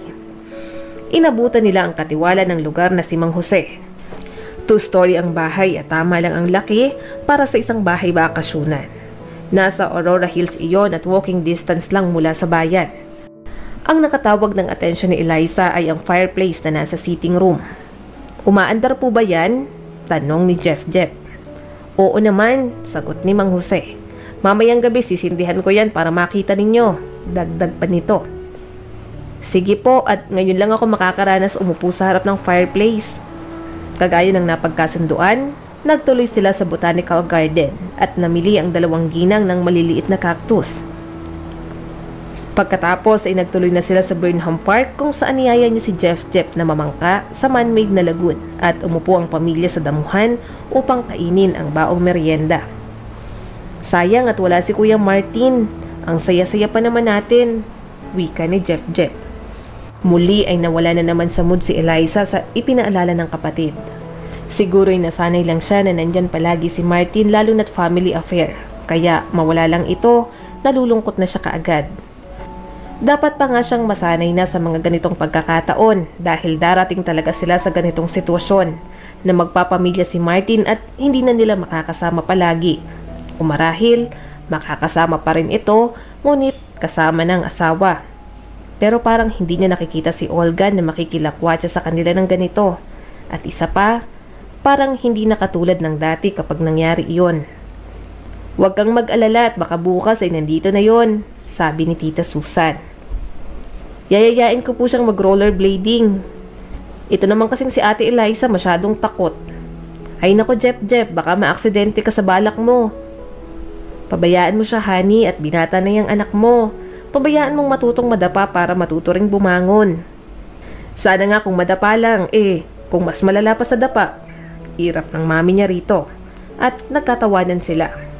Kinabukasan, pupungas-pungas pa si Eliza papunta ng kusina upang kumain ng almusal. Sobrang aga nga kasi ng schedule ng paglilibot nila para makarami raw sila ng pupuntahan. Kaya maaga pa ay kumatok na si Imelda sa kanyang kwarto. Good morning, bati ni Martin na kalalabas lang din ng silid nito. Martin, nakangiting bati niya rito. Kailan ka pa dumating? Kaninang 1:00 ng madaling araw. Buti nakasunod ka. Kailan ko ba naman pinalagpas ang ganitong pagkakataon na makasama kayo? Lalo na't masasalubong kita sa koridor na bagong gising. Minsan lang yun. Lalo na't namumula ka pa. Dagdag nito na halatang nang aasar. Hindi ah. Paano mong nasabing hindi? Akong nakakakita. Gutom lang yan. Tara nang mag-almusal. Hila niya rito sa braso papunta sa kusina. Pagkatapos mag-breakfast ay nagtungo sila sa Crystal Cave. Pinasok ng buong pamilya ang unang kuweba. Ngunit pagdating sa pangalawa ay sina Eliza, Martin at Jeff na lang ang bumaba. Pumayag si Imelda dahil nandoon ang kanyang kaibigan. Pero kung wala ito malamang, hindi sila nito papayagang pumasok sa kuweba. Tuwang-tuwa si Jeff. Pagkatapos ay nagtuloy sila sa PMA at nanood ng nagdidrill ng mga estudyante roon. Doon na rin sila nagtanghalian. Kung magsundalo na lang kaya ako, nag-iisip na saan ni Jeff na tinatanaw pa rin ang nagdidrill ng mga sundalo buhat sa kinauupuan. Bakit naman hindi? Daddy, saway ng mami niya. Masyado kang nag-overprotective kay Jeff. Binata na yung anak mo. Pabayaan mo siya. Sabi ng asawa. Nagkatinginan sina Eliza at Martin. Parang kailan lang kasi, yun din ang pinag-aawayan nila. Oo nga naman, mami. Hindi ka ganyan dati sa akin, ha? Playing favorite ka kay Jeff. Nangingiting dagdag ni Eliza nang walang hinanakit sa ina. Lahat naman kasi sila ay ganoon kay Jeff dahil bunso ito at binibiro niya lang ang kanyang mami. Siyempre, hindi naman ako nag-aalala sa'yo. Hindi ka kasing kulit ng kapatid mo. Tsaka nandiyan naman si Martin para protektahan ka palagi. Di naman palagi. Isip-isip ni Eliza na nakaramdam ng lungkot. Pero mare, naalala ko pa nung mga bata pa sina Eliza at Martin. Lagi rin silang nag-aaway. Pero kapag ibang nangaaway kay Eliza, andyan naman lagi si Martin para ipagtanggol. Singit ni Tito Roman. At parang lalaki rin yung anak namin na yan. Kung anong gawin ni Martin, siya rin gagawin niya. Para yung tuta na laging nakasunod kahit saan pumunta si Martin. Segunda ng daddy niya. Katatapos lang nilang maghapunan at lahat sila ay nakaupo sa sala. Pinatay nila ang ilaw at ang liwanag lamang mula sa fireplace ang tumatanglaw sa kanila habang nagkukwentuhan. Magkatabi sila ni Martin sa mahabang sofa na nakaharap sa fireplace at nakaakbay ito sa kanya. Kailan kaya ako magkakaapo? Tanong ni Tita Susan habang nakatingin sa kanila. Oo nga, at nasasabik na rin akong mag-alaga ng mga apo. Susog ni Tito Roman na nakatingin din sa magkaibigan. Namula si Eliza ngunit hindi siya kumibo. Malapit na siguro, mami, sagot ni Martin. Pero kailan? Usisa ni Imelda. Siyempre, mami, kailangan sagutin muna si Martin ang nililigawan niya. Sagot ni Eliza. Bakit? Ayaw ka pa bang sagutin, iho? Tanong ni Tito Roman. Ayaw pa nga ho, baka hindi pa nakukumbinse. Dagdag pa nito. E di kayo na lang ni Ate Eliza. Oops, mami, binibiro ko lang sila. Alam ko, sasawayin niyo na naman ako. Wika ni Jeff. Buti alam mo. Alam ko naman na para na kaming magkakapatid ni na Kuya Martin. Sabi ni Jeff. Walang kumibo sa mga magulang nila. Alam ni Eliza na ibang iniisip ng mga ito. Dahil ayaw ng mga ito na ituring nila ni Martin ang isa't isa na parang magkapatid lang. Ikaw, Eliza, kailan mo balak lumagay sa tahimik? Baling ni Tita Susan. Baka matagal pa po, tita. Kung sa bagay, baka naman sabihin ng mga bata na minamadali natin sila. Sang-ayon, Tito Roman. Oo nga naman, dapat bigyan natin sila ng chance para mapag-isipan ng lahat. Tara na, matulog na tayo. Yaya ng mami ni Eliza. Sasabay na rin kami. Wika naman ni Tita Susan. Kayo rin mga bata, matulog na't maaga tayong magsisimba bukas. Jeff, baling nito sa kapatid niya na tumayo at sumunod dito. Dito po muna ako, mami. I-enjoy ko lang na maupo dito sa harap ng fireplace kasi walang ganito pagbalik natin sa bahay bukas. Wika ni Eliza. Dito na rin muna ako at sasamahan ko si Eliza. Baka makidnap ito dito. Natatawang wika ni Martin na nakaakbay pa rin sa kanya. O siya, basta mamaya sumunod na kayo. Opo, mami. Nakakatuwa ang mga magulang natin, komento ni Eliza. Oo nga, gusto nila tayong magkatuluyan pero ayaw nilang ipaalam yun sa atin ng lantaran. Kung pwede nga lang natin to pa rin ang pangarap nila. Kung pwede nga lang natin tuparin ang pangarap nila. Hindi maiwasang malungkot na wika ni Eliza na isinandal pa ang ulo sa balikat ni Martin. Ine-enjoy niya ang pagkakalapit at paglalambing na iyon. Alam niyang kapag nag-asawa na ito ay hindi niya na iyon magagawa. Bakit naman hindi? Sira ka, Martin. Pati sa mga ganitong bagay lagi mo na lang akong niloloko. Paano kung seryoso ako? Siyempre nagbibiro ka lang. Alam ko naman, sa simula-simula itinuring mo na ako na para mong kapatid at dahil doon ay very thankful ako sa'yo. Wika ni Eliza bago tumingala upang tingnan ang mukha ni Martin. Ngunit nabigla siya nang bigla itong bumaling sa kanya at nagtama ang mga labi nila. Natulala sila pareho sa nangyari at mas nagulat siya nang mas diinan pa ni Martin ang pagkakahalik sa kanya. Hindi niya akalain na ganoon ang magiging epekto. Parang tumigil ang sandali at silang dalawa lang ang mahalaga. Ngayon lamang niya naranasan ang mahalikan ng ganoon at hindi niya akalain na ganito palang epekto nito sa kanya. Eliza, bulong ni Martin nang iangat nito ang mga labi niya. Parang binuhusan ng malamig na tubig si Eliza. Kaagad siyang tumayo at tumakbo patungo sa kwarto niya. Tumuloy siya sa kama at doon umiyak. Eliza, narinig niyang tawag nito na kumakatok sa pinto ng silid. Martin, iwanan mo muna ako. Sagot niya na hindi tumigil ang pagpatak ng mga luha. Hiyang-hiya siya, lalo na't nadiskubre niya na mahal niya ito, hindi bilang kaibigan o kapatid. Mahal niya ito at gustong makasama habang buhay. Kaya pala tila may kumukurot sa puso niya tuwing mababanggit si Olga. Nagsiselo siya rito. Kaya pala kapag wala ito sa tabi niya ay nalulungkot siya at parang walang buhay ang kanyang mundo. Kaya pala ngayong araw na ito, nang dumating si Martin ay bigla siyang sumaya at parang ang ganda-ganda ng kapaligiran niya. Kaya pala kahit sinong babae ang ipakilala nito sa kanya ay mayroon siyang nakikitang mali dahil gusto niya si Martin para sa kanyang sarili. Pero alam niyang walang kahihinatnan ng pagmamahal niya rito dahil kapatid lang ang nararamdaman nito sa kanya at may iba na itong mahal, si Olga, na higit na maganda at mas maraming katangian kaysa sa kanya. Hindi nga ba't balak ng binata na ito ang pakasalan? Muli siyang napahagulgul sa isip. Hindi niya akalain ang pagmamahal kapatid niya kay Martin ay mauuwi sa damdaming ito. At alam niyang hindi niya iyon pwedeng ipagtapat dahil masisira ang pagkakaibigan nila. At baka pati ang relasyon ng mga magulang nila ay maapektuhan. Alam niya rin ang ugaling ni Martin. Maaari siyang kaawaan nito at hindi niya yata iyon kakayanin. Alam ni Eliza na ang tanging paraan ay iwasan niya ito nang sa ganon ay hindi na nito malaman ang kanyang nararamdaman at masasanay na siyang malayo ito kapag nag-asawa na si Martin. Hindi niya kakayaning panoorin ito habang nasa piling ng ibang babae. Mali siya nang sabihin dito na disadvantage ang pagpili nito ng bahay sa malayong lugar. Mas mabuti iyon para kung mas malayo ito, mas hindi niya ito makikita at mas madali niya itong makakalimutan. Batid niya rin na siya ang nagsimula ng nangyari kanina, pero hindi niya naman iyon sinasadya. Hindi niya akalain na magtatama ang mga labi nila. Alam niyang hinalikan siya ni Martin dahil natukso ito, ngunit pagbalik nila sa Maynila at sa piling ni Olga, tiyak na makakalimutan na nito iyon. Medyo mugto ang mga mata ni Eliza nang magising kinabukasan. Bunga iyon ng kaiiyak niya ng nakalipas na gabi at nang napuyat. Mabuti na lang at hindi siya tipo na kapag umiyak ay namamaga talaga ang mga mata. Ginawa niya iyon ng paraan. Bago siya lumabas ng silid ay naglagay siya ng eye makeup at nang makitang natakpan na iyon, nagpa siya na siyang lumabas.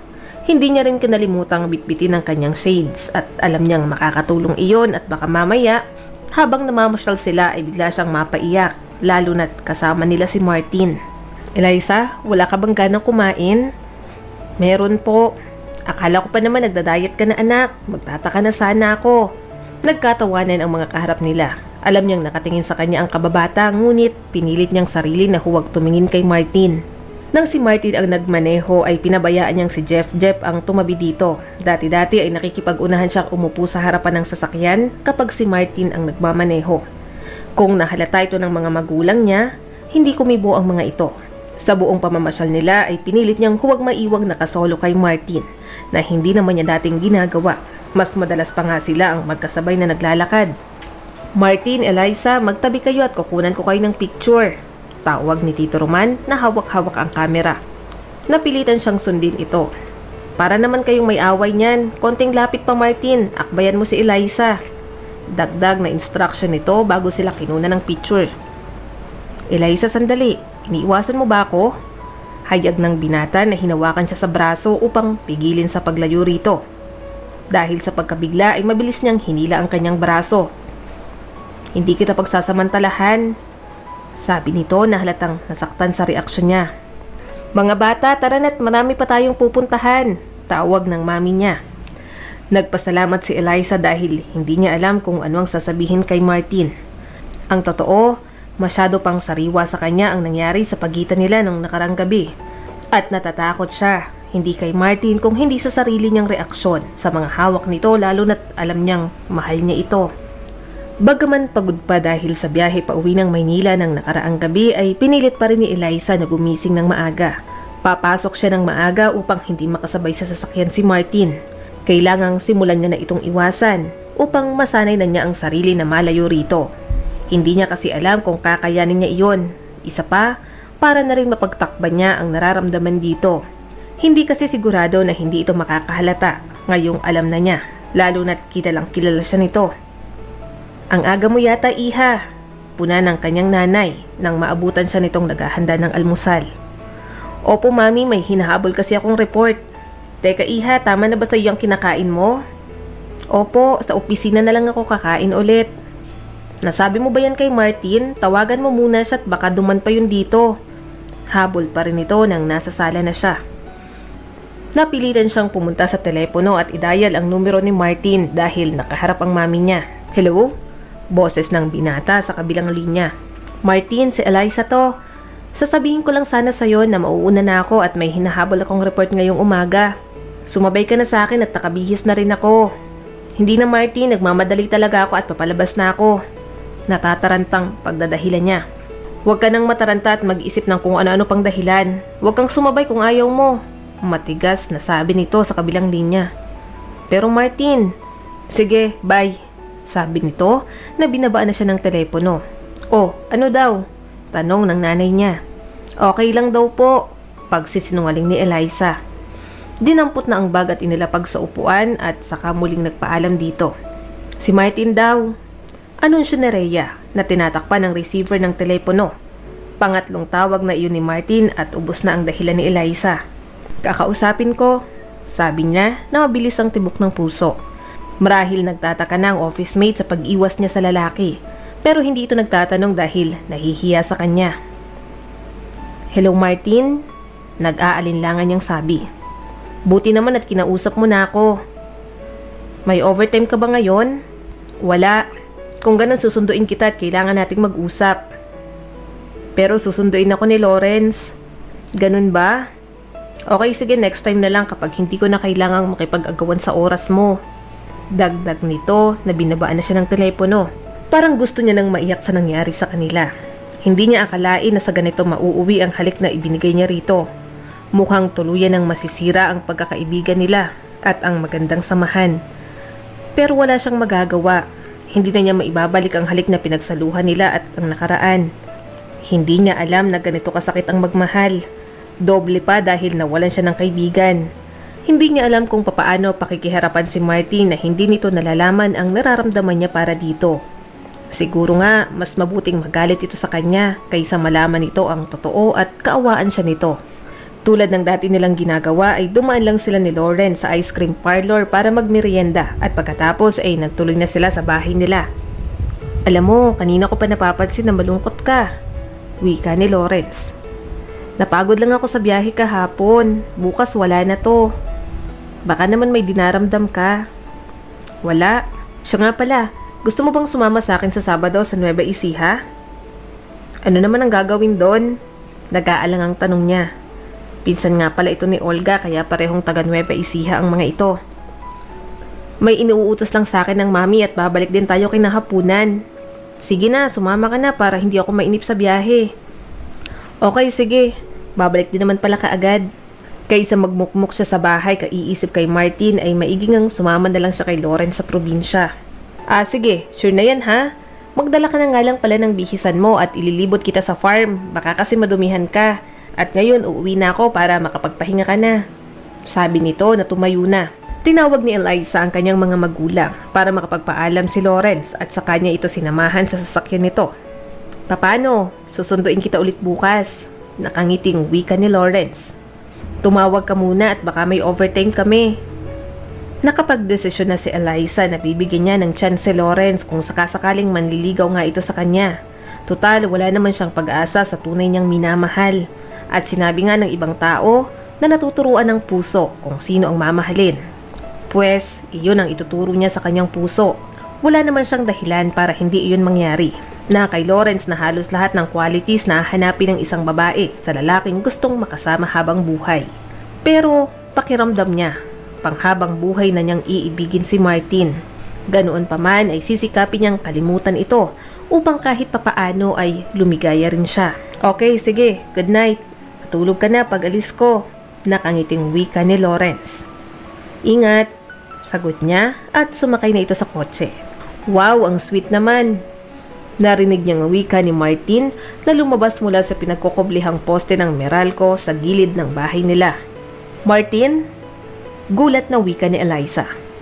Siguro naman kakausapin mo na ako ngayon. May panahon ka na ba sa akin, Eliza? Sarkastikong wika nito. Martin, ano bang problema mo? Wala akong problema. Ikaw ang may problema at yun ang gusto kong malaman. Anong problema mo, Eliza? Dapat siguro iwasan na muna natin ang isa't isa. Wika ni Eliza na ikinagulat niya rin. Marahil ito kasi talagang nasa kanyang kalooban kaya hindi niya naiwasang sabihin. Dahil sa isang halik, itatapon mo ang pinagsamahan natin? Gulat na wika ni Martin na humawak sa braso niya. At tulad ng dating reaksyon ay nahilan niya iyon dahil sa pagkabigla. Eliza, wala akong balak na pagsamantalahan ka. Ganun na bang tingin mo sa akin? Hindi naman sa ganun, Martin. Siguro nga, dapat na nating iwasan ang isa't isa kung sa isang halik lang parang nagunaw ng mundo mo. Nasaktan si Eliza. Ganun lang pala nitong ituring ang halik na napakahalaga sa kanya. Ang halik na nagpamulat sa kanya ng pagmamahal niya rito. Marahil si Olga ay walang reklamo sa mga halik nito. Oo, at ibigay mo na lang kay Olga ang lahat ng mga halik mo. Hindi na kontrol ni Eliza ang sarili dahil sa sobrang selos. Mas mabuti pa nga, at least wala siyang reklamo. Wika ni Martin na nagsimulang maglakad papalayo sa kanya. At siya nga pala, huwag ka nang mag-isip ng idadahilan mo sa hindi mo pagsabay sa akin bukas. Naiintindihan ko na. Dugtong nito na hindi lumilingon at pagkatapos ay dire-diretso nang umalis. Hindi napigil ang mapahagulgol ni Eliza. Mabuti na lang at wala ang kanyang mga magulang sa sala pagpasok niya ng bahay. Kaya nagtuloy-tuloy siya sa silid niya at doon itinuloy ang pag-iyak. Tulad ng sinabi ni Martin, hindi na kailangan ni Eliza na humanap ng excuse para sumabay dito. Simula nang huli silang mag-usap ay hindi na siya dinadaanan nito sa pagpasok. Parang hindi ko yata napagkikita si Kuya Martin, Ate Eliza. Komento ni Jep. Oo nga, napapansin ko rin. Hindi ka na sumasabay sa kanya sa umaga, anak. Sabi naman ng daddy niya. May problema ba? Alam niyang matagal nang gustong mag-usisa ng mga magulang niya ngunit hindi makakuha ng pagkakataon. Ni hindi kasi nagagawi si Martin sa kanila sa buong linggong iyon na bihira namang mangyari. Busy siguro sa nililigawan, sagot niya na hindi maiwasang magselos. Kay Olga? Opo, Dad. Pero, Dad, saway ng asawa sa gusto nitong sabihin. Tama ng interview kay Eliza at mahuhuli na yan sa trabaho. Sige anak, ubusin mo na yung kinakain mo. Nagpasalamat si Eliza sa intervention ng mami niya. Alam niyang alam nito na ayaw niyang pag-usapan nila ang nangyari at iginagalang nito ang kanyang pasya. Alam din kasi ng mga ito na kapag handa na siya ay ipagtatapat niya rito ang lahat. Oo nga pala mami, daddy. Niyaya po ako ni Lawrence sa Nueva Ecija bukas. Kailan ang balik nyo? Bukas din po ng hapon. O siya, bukas din naman pala ng hapon, di sumama ka na. Diba, Dad? Pumayag ka na, di papayag na rin ako. Nakangiting wika ng daddy niya. Pwede ba akong sumama? Di pa ako nakakarating ng Nueva Ecija. Hiling ni Jeff. Itatanong ko kay Lawrence. Hindi, Jeff, may iiwan ka dito. Kontra ng mama niya. Pero mami, payag naman si ate. Huwag nang matigas ang ulo. Okay. Kinabukasan, maaga pa ay nasa kanila na si Lawrence, kaya maaga rin silang nagsimulang bumiyahe. Magmerienda muna tayo? Yaya nito na inihinto ang sasakyan sa isang kainan sa expressway. Sumunod si Eliza at kumuha sila ng mesang pandalawahan. Dahil medyo maaga pa ay iilan pa lang ang kumakain sa restaurant. Pareho sila ng pagkain in order. At muli, wala siyang gana sa pagkain. Si Martin ulit ang iniisip niya. Miss na niya na ito. Eliza, pagpukaw ni Lawrence sa pag-iisip niya. Ano bang iniisip mo at kanina pa kita tinatawag pero hindi mo ko naririnig? Ha? Wala, may naalala lang ako. Ano bang sasabihin mo sa akin? Itatanong ko sana kung ayaw mo ba ng lasa ng order mo kasi kanina mo pa tinititigan at pinaglalaruan. Ano ba talagang problema mo at napapansin ko mula nang bumalik kayo galing Baguio ay nagkakaganyan ka na. Wala, sagot ni Eliza na nakayuko pa rin. Si Martin ba? Hula nito na ikinagulat niya at nagpatigil sa kanyang pagsubo. Tama pala ako. Paano mo nalaman? Well, kung dati bukang bibig mo siya tuwing magkasama tayo. Mula nang bumalik ka galing sa Baguio ay hindi mo siya nababanggit. At tuwing ako naman ang nagbabanggit sa kanya, iniiba mong usapan. Ano bang problema nyo? Kasi hindi niya maituloy ang sasabihin. Hindi niya maamin kay Lawrence ang nadiskubre niya halos 1 linggo nang nakakaraan. Kasi in love ka sa kanya? Pero may mahal siyang iba. Wika ni Eliza. Nagsimulang malaglag ang luha mula sa mga mata niya. Inabot nito sa kanya ang panyo at sinimulan niyang tuyuin ang mukha niya. Pinabayaan lamang siya nitong umiyak ng umiyak at nang tumigil siya ay nagtaas siya ng paningin dito. Magkano bang pakiramdam mo? Kung ako lang sana si Martin, hindi kita. Lawrence, pigil ni Eliza sa gusto nitong sabihin dahil hindi pa siya handang marinig iyon. Alam niyang unfair siya sa lalaki sa ginawang pag-iyak kanina. Sorry kung umiyak ako sa harap mo. Okay lang basta lagi mong iisipin na nandito lang ako. Salamat. Oo, tama ng pag-iyak at pumapangit ka. Ubusin mo na yung kinakain mo at baka sabihin ng mga tao dito na ako pang nagpaiyak sa'yo. Malaki ang farm ni na Lawrence sa Nueva Ecija at katabi nito ang lupa ni Olga. At kadugtong daw niyon ang lupang nabili ng pinsan. Pero may kaso at iyon ang pinagkakaabalahan ni na Martin kapag nagtutungo roon. Matapos gawin ni Lawrence ang mga dapat nitong asikasuhin ay inilibot nito si Eliza sa buong farm. Isinama pa nga siya nito sa kulungan ng manok at tinuruan siyang manguhan ng itlog, pati na rin kung paano magatas ng kalabaw. Sa buong maghapon na iyon ay hindi nila nabanggit si Martin sa usapan. Nag-enjoy ka ba? Tanong ni Lawrence sa kanya nang papunta na sila sa sasakyan nito para umuwi. Oo naman, aminadong sagot niya kahit hindi pa rin nawala sa kanyang isip si Martin habang naglilibot sila. Sa susunod, pagbalik natin dito tuturuan kitang sumakay ng kabayo. Dapat pala isama natin si Jep, tiyak na mag-e-enjoy din siya dito. Gusto nga niya sanang sumama kaya lang pinigilan ni Mommy. Palagay ko, hindi tayo magkakasabay umuwi. Wika ni Lawrence na ipinagtaka niya. Sa kanya lang napansin ng tinititigan nito. Heto ng sundo mo. Martin? Gulat na wika ni Eliza. Hinintay nilang huminto ang kotse nito sa harap nila. Kumusta pare? Usisa ni Lawrence, pagbaba pa lang ni Martin ang sasakyan. Susunduin ko na si Eliza. Martin? Sumama ka na Eliza. Wika naman ni Lawrence. Pero Lawrence, marami kayong dapat pag-usapan. Ikaw, paano ka? Dito na ako magpapalipas ng gabi at bukas na lang ako uuwi. Basta, lagi mong tatandaan na lagi ako nandito kapag kailangan mo. Salamat Lawrence. Sige na, hinihintay ka na ni Martin. Pare, ikaw nang bahala kay Eliza at sana ma-realize mo yung kahalagahan niya. Bilin pa nito kay Martin. Alam ko pare at salamat din. Kumaway pa si Eliza kay Lawrence habang papalayo ang sasakyan nila. Bakit mo ko sinundo? Usisa ni Eliza na kumakabog ang dibdib. Mamaya na tayo mag-usap at ayoko nakikipag-usap habang nagmamaneho ako. Sabi ni Martin na hindi tumingin sa kanya at nakatuon lamang ang atensyon nito sa kalsada. Napilitan siyang manahimik. Wala silang kibuan habang nasa loob ng sasakyan. Walang traffic at hindi na sila dumaan sa kainan upang maghapunan. Tila nagmamadali itong maihatid siya sa bahay nila. Marahil para matapos na nito ang obligasyon sa kanya. Hindi niya pa rin maisip kung bakit siya sinundo nito o baka naman galing ito kay Olga at nabalitaan lang na naroon din siya kaya naisipan na siyang maisabay. Ibinaling niya ang atensyon sa mga tanawing nadadaanan nila at nagpasalamat siya nang sapitin nila ang kanilang bahay. "Thank you," sabi ni Eliza bago nagmamadaling bumaba ng kotse. Ngunit bumaba rin si Martin at sumunod sa kanya. Muling bumilis ang tibok ng puso niya. Mukhang may balak nga talaga itong kausapin siya o baka naman i-deliver lang siya nito sa mga magulang niya. Kung sa bagay, anong ikakatakot niya? Nandoon ang kanyang pamilya at hindi na lang siya magpapaiwan mag-isa kay Martin upang hindi siya nito makausap. Nagtaka siya nang makita niyang nakasara ang bahay nila. Wala yatang tao. Sabi niya na inilabas ang susi mula sa shoulder bag at binuksan ang pinto. "Sige Martin, salamat na lang ulit at okay na ako." Nagmamadaling paalam niya na isasara na sana ang pinto. "Mag-uusap tayo, Eliza. Ayusin na natin to. Ayokong maghiwalay na naman tayo nang hindi nagkakaintindihan." Seryosong sabi ni Martin.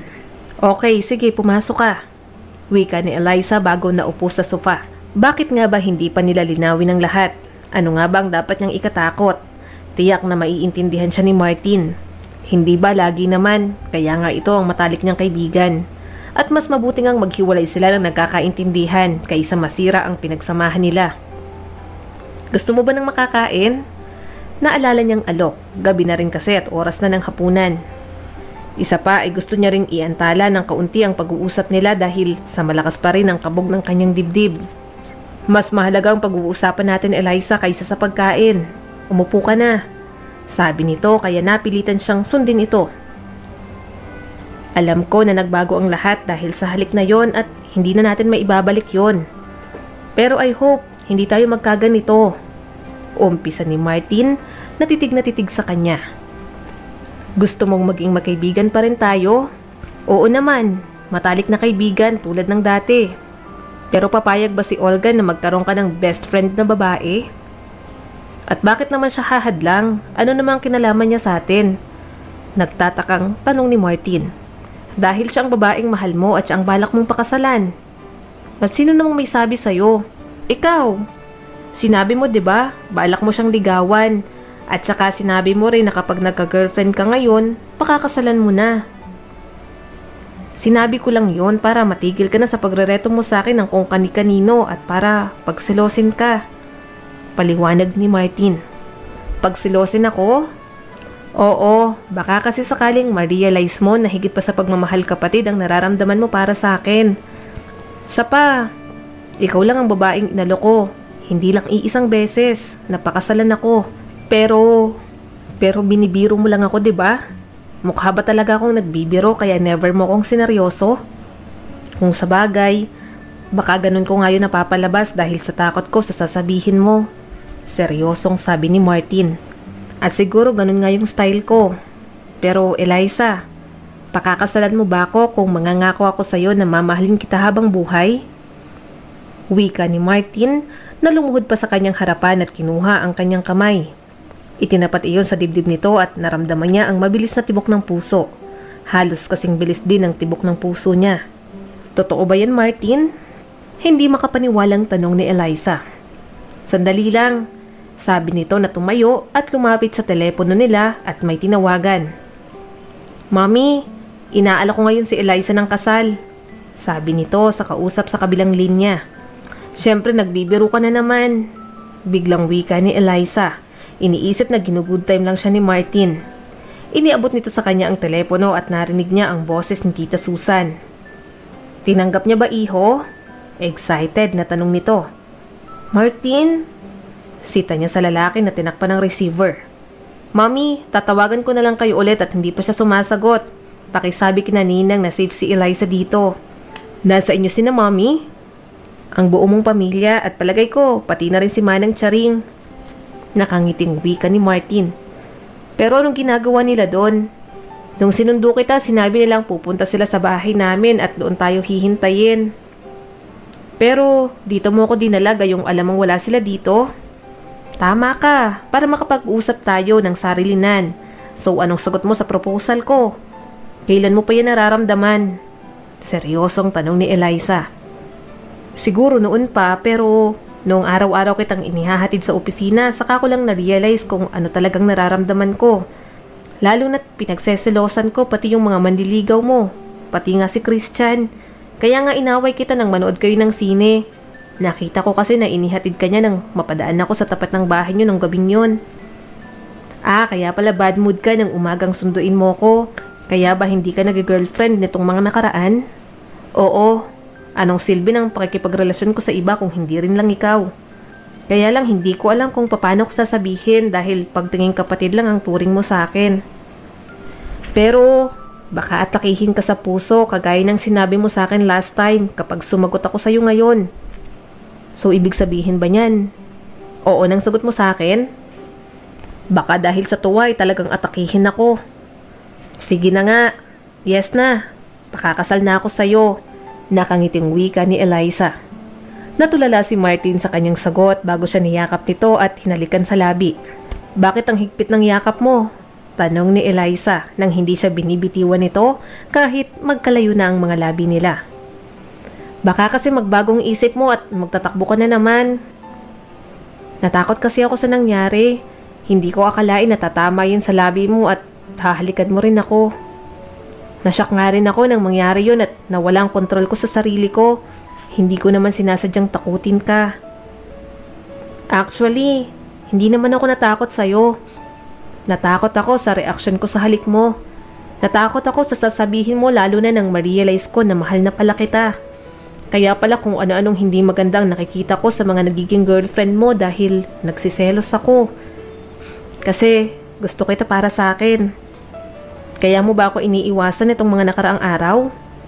Oo, nahihiya ako sa'yo eh. Mahal na mahal kita, Martin. Eliza, mahal na mahal din kita. Palagay ko, Martin, in love ka talaga sa akin.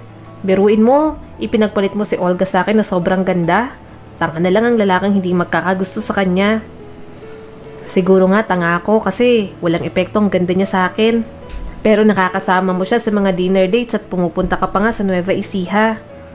Oo, para sa negosyo. Pero hindi naman business yung nanood tayo ng musical play. Hindi nga, sinabi niya sa akin na may ticket siya at isasama daw kita. Tatanggi ba ako na mabigyan ka ng kasiyahan ganong alam kong bihira lang yun mangyari?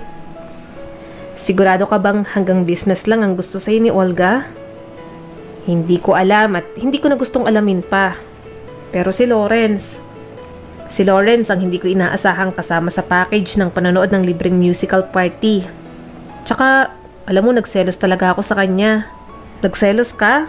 Akala ko pa naman nung unay gumaganti ka sa akin sa pagrereto ko sa'yo ng kung kani-kanino dahil nakita ko, natuwa ka nang ipakilala siya sa akin ni Olga. Yun ba? Natatawa kasi ako nung una sa reaksyon mo. Alam ko kasi na pinakaayaw mo yung binablind date ka. Hindi ko naman akalain na kapag nakabawi ka ay mag-e-enjoy ka kasama si Lawrence. Bakit mo nga pala ako sinundo sa Nueva Ecija kanina? Dahil hindi ka nakikinig sa akin na wag basta magtiwala sa mga taong hindi mo pa gano'ng kakilala. Biruin mo, balak mong magpalipas ng gabi kasama si Lawrence? Sabi nito na bumalik ang iritasyon sa mukha. Hala, sino nagsabi sa'yo na hindi ako uuwi ngayong gabi? Pero sinabi ng mami mo. Sinabi ng mami ko?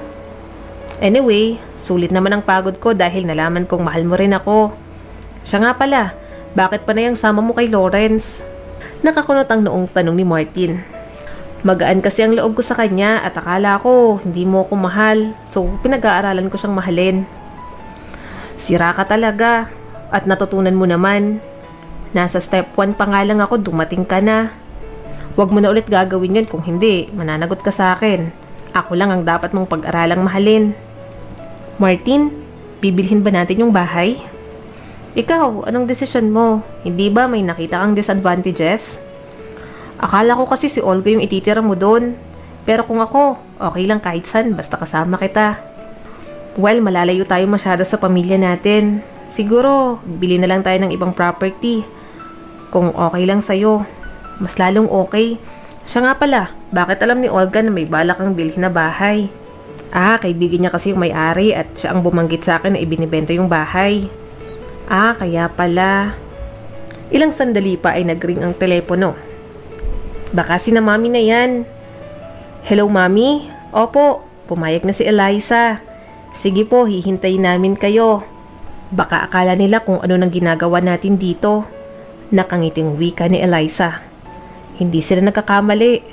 Wika pa ni Martin nang muli siyang hinalikan.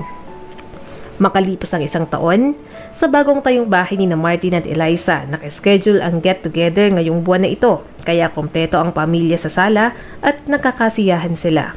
Halos kasing laki at kasing ganda iyon ng bahay na una nilang tiningnan. May dagdag bentahe iyon dahil malapit sa kanilang mga magulang at pinagtulungan nila ang pagdidisenyo sa bahay na na-enjoy naman nila pareho. Hindi ko akalain na matutupad ang pangarap natin. Wika ni Imelda na nakatingin sa mami ni Martin. Anong pangarap? Nakangiting tanong ni Eliza. Na magkatuluyan kayo ni Martin. Pagbibigay alam ni Tita Susan. Kunwari pa daw na ayaw makialam sa inyong dalawa, samantalang sinabihan si Martin na mag-overnight si Eliza sa Nueva Ecija at si Lawrence lang ang kasama. Nakangiting wika naman ng tatay ni Eliza. Kaya pala ayaw akong pasamahin ni Mami kahit pumayag na si ate dahil may plano pala siya. Kaya naman pala kumpare gusto mong pigilin si Martin sa pag-alis ng araw na yon dahil alam mong nagkamali siya ng intindi. Pahayag ni Tito Roman na nakangiti rin. Oo nga sana kung hindi ako inawat ng mga misis natin. Ang mga babae nga naman. Pero hindi ganun ang sinabi ko kay Martin. Ang sinabi ko, nagdala si Eliza ng bihisa na totoo naman. Namumulang deny ni Imelda. Hindi ba Martin? Opo, hindi nga po ako nakakain ng tanghalian nung araw na yun at muntik pa kaming magkasalisin ni Eliza. Ang yabang mo din kasi, inalo ka na ng makakain pero tinanggihan mo. Mas mahalaga ka kasi at ang pag-uusapan natin kaysa sa pagkain. Nakangiting wika ni Martin bago hinalikan siya sa noo. Bigla nilang narinig ang palahaw ng iyak ng anak nilang si Jerome na nasa kuna. Mag-iisang buwan na ito. Huwag na kayong tumayo, ako nang bahala. Pigil ni Imelda na tumayo na sa kinauupuan. Hindi na balae, ako na. Sabi ng mami ni Martin na nakikipag-unahan na makarga ang apo. Sorry kayo, hawak ko na. Pagyayabang ni Hill na nauna na sa pagkarga sa sanggot dahil sa malapit sa kuna ni Jerome sa kinauupuan nito.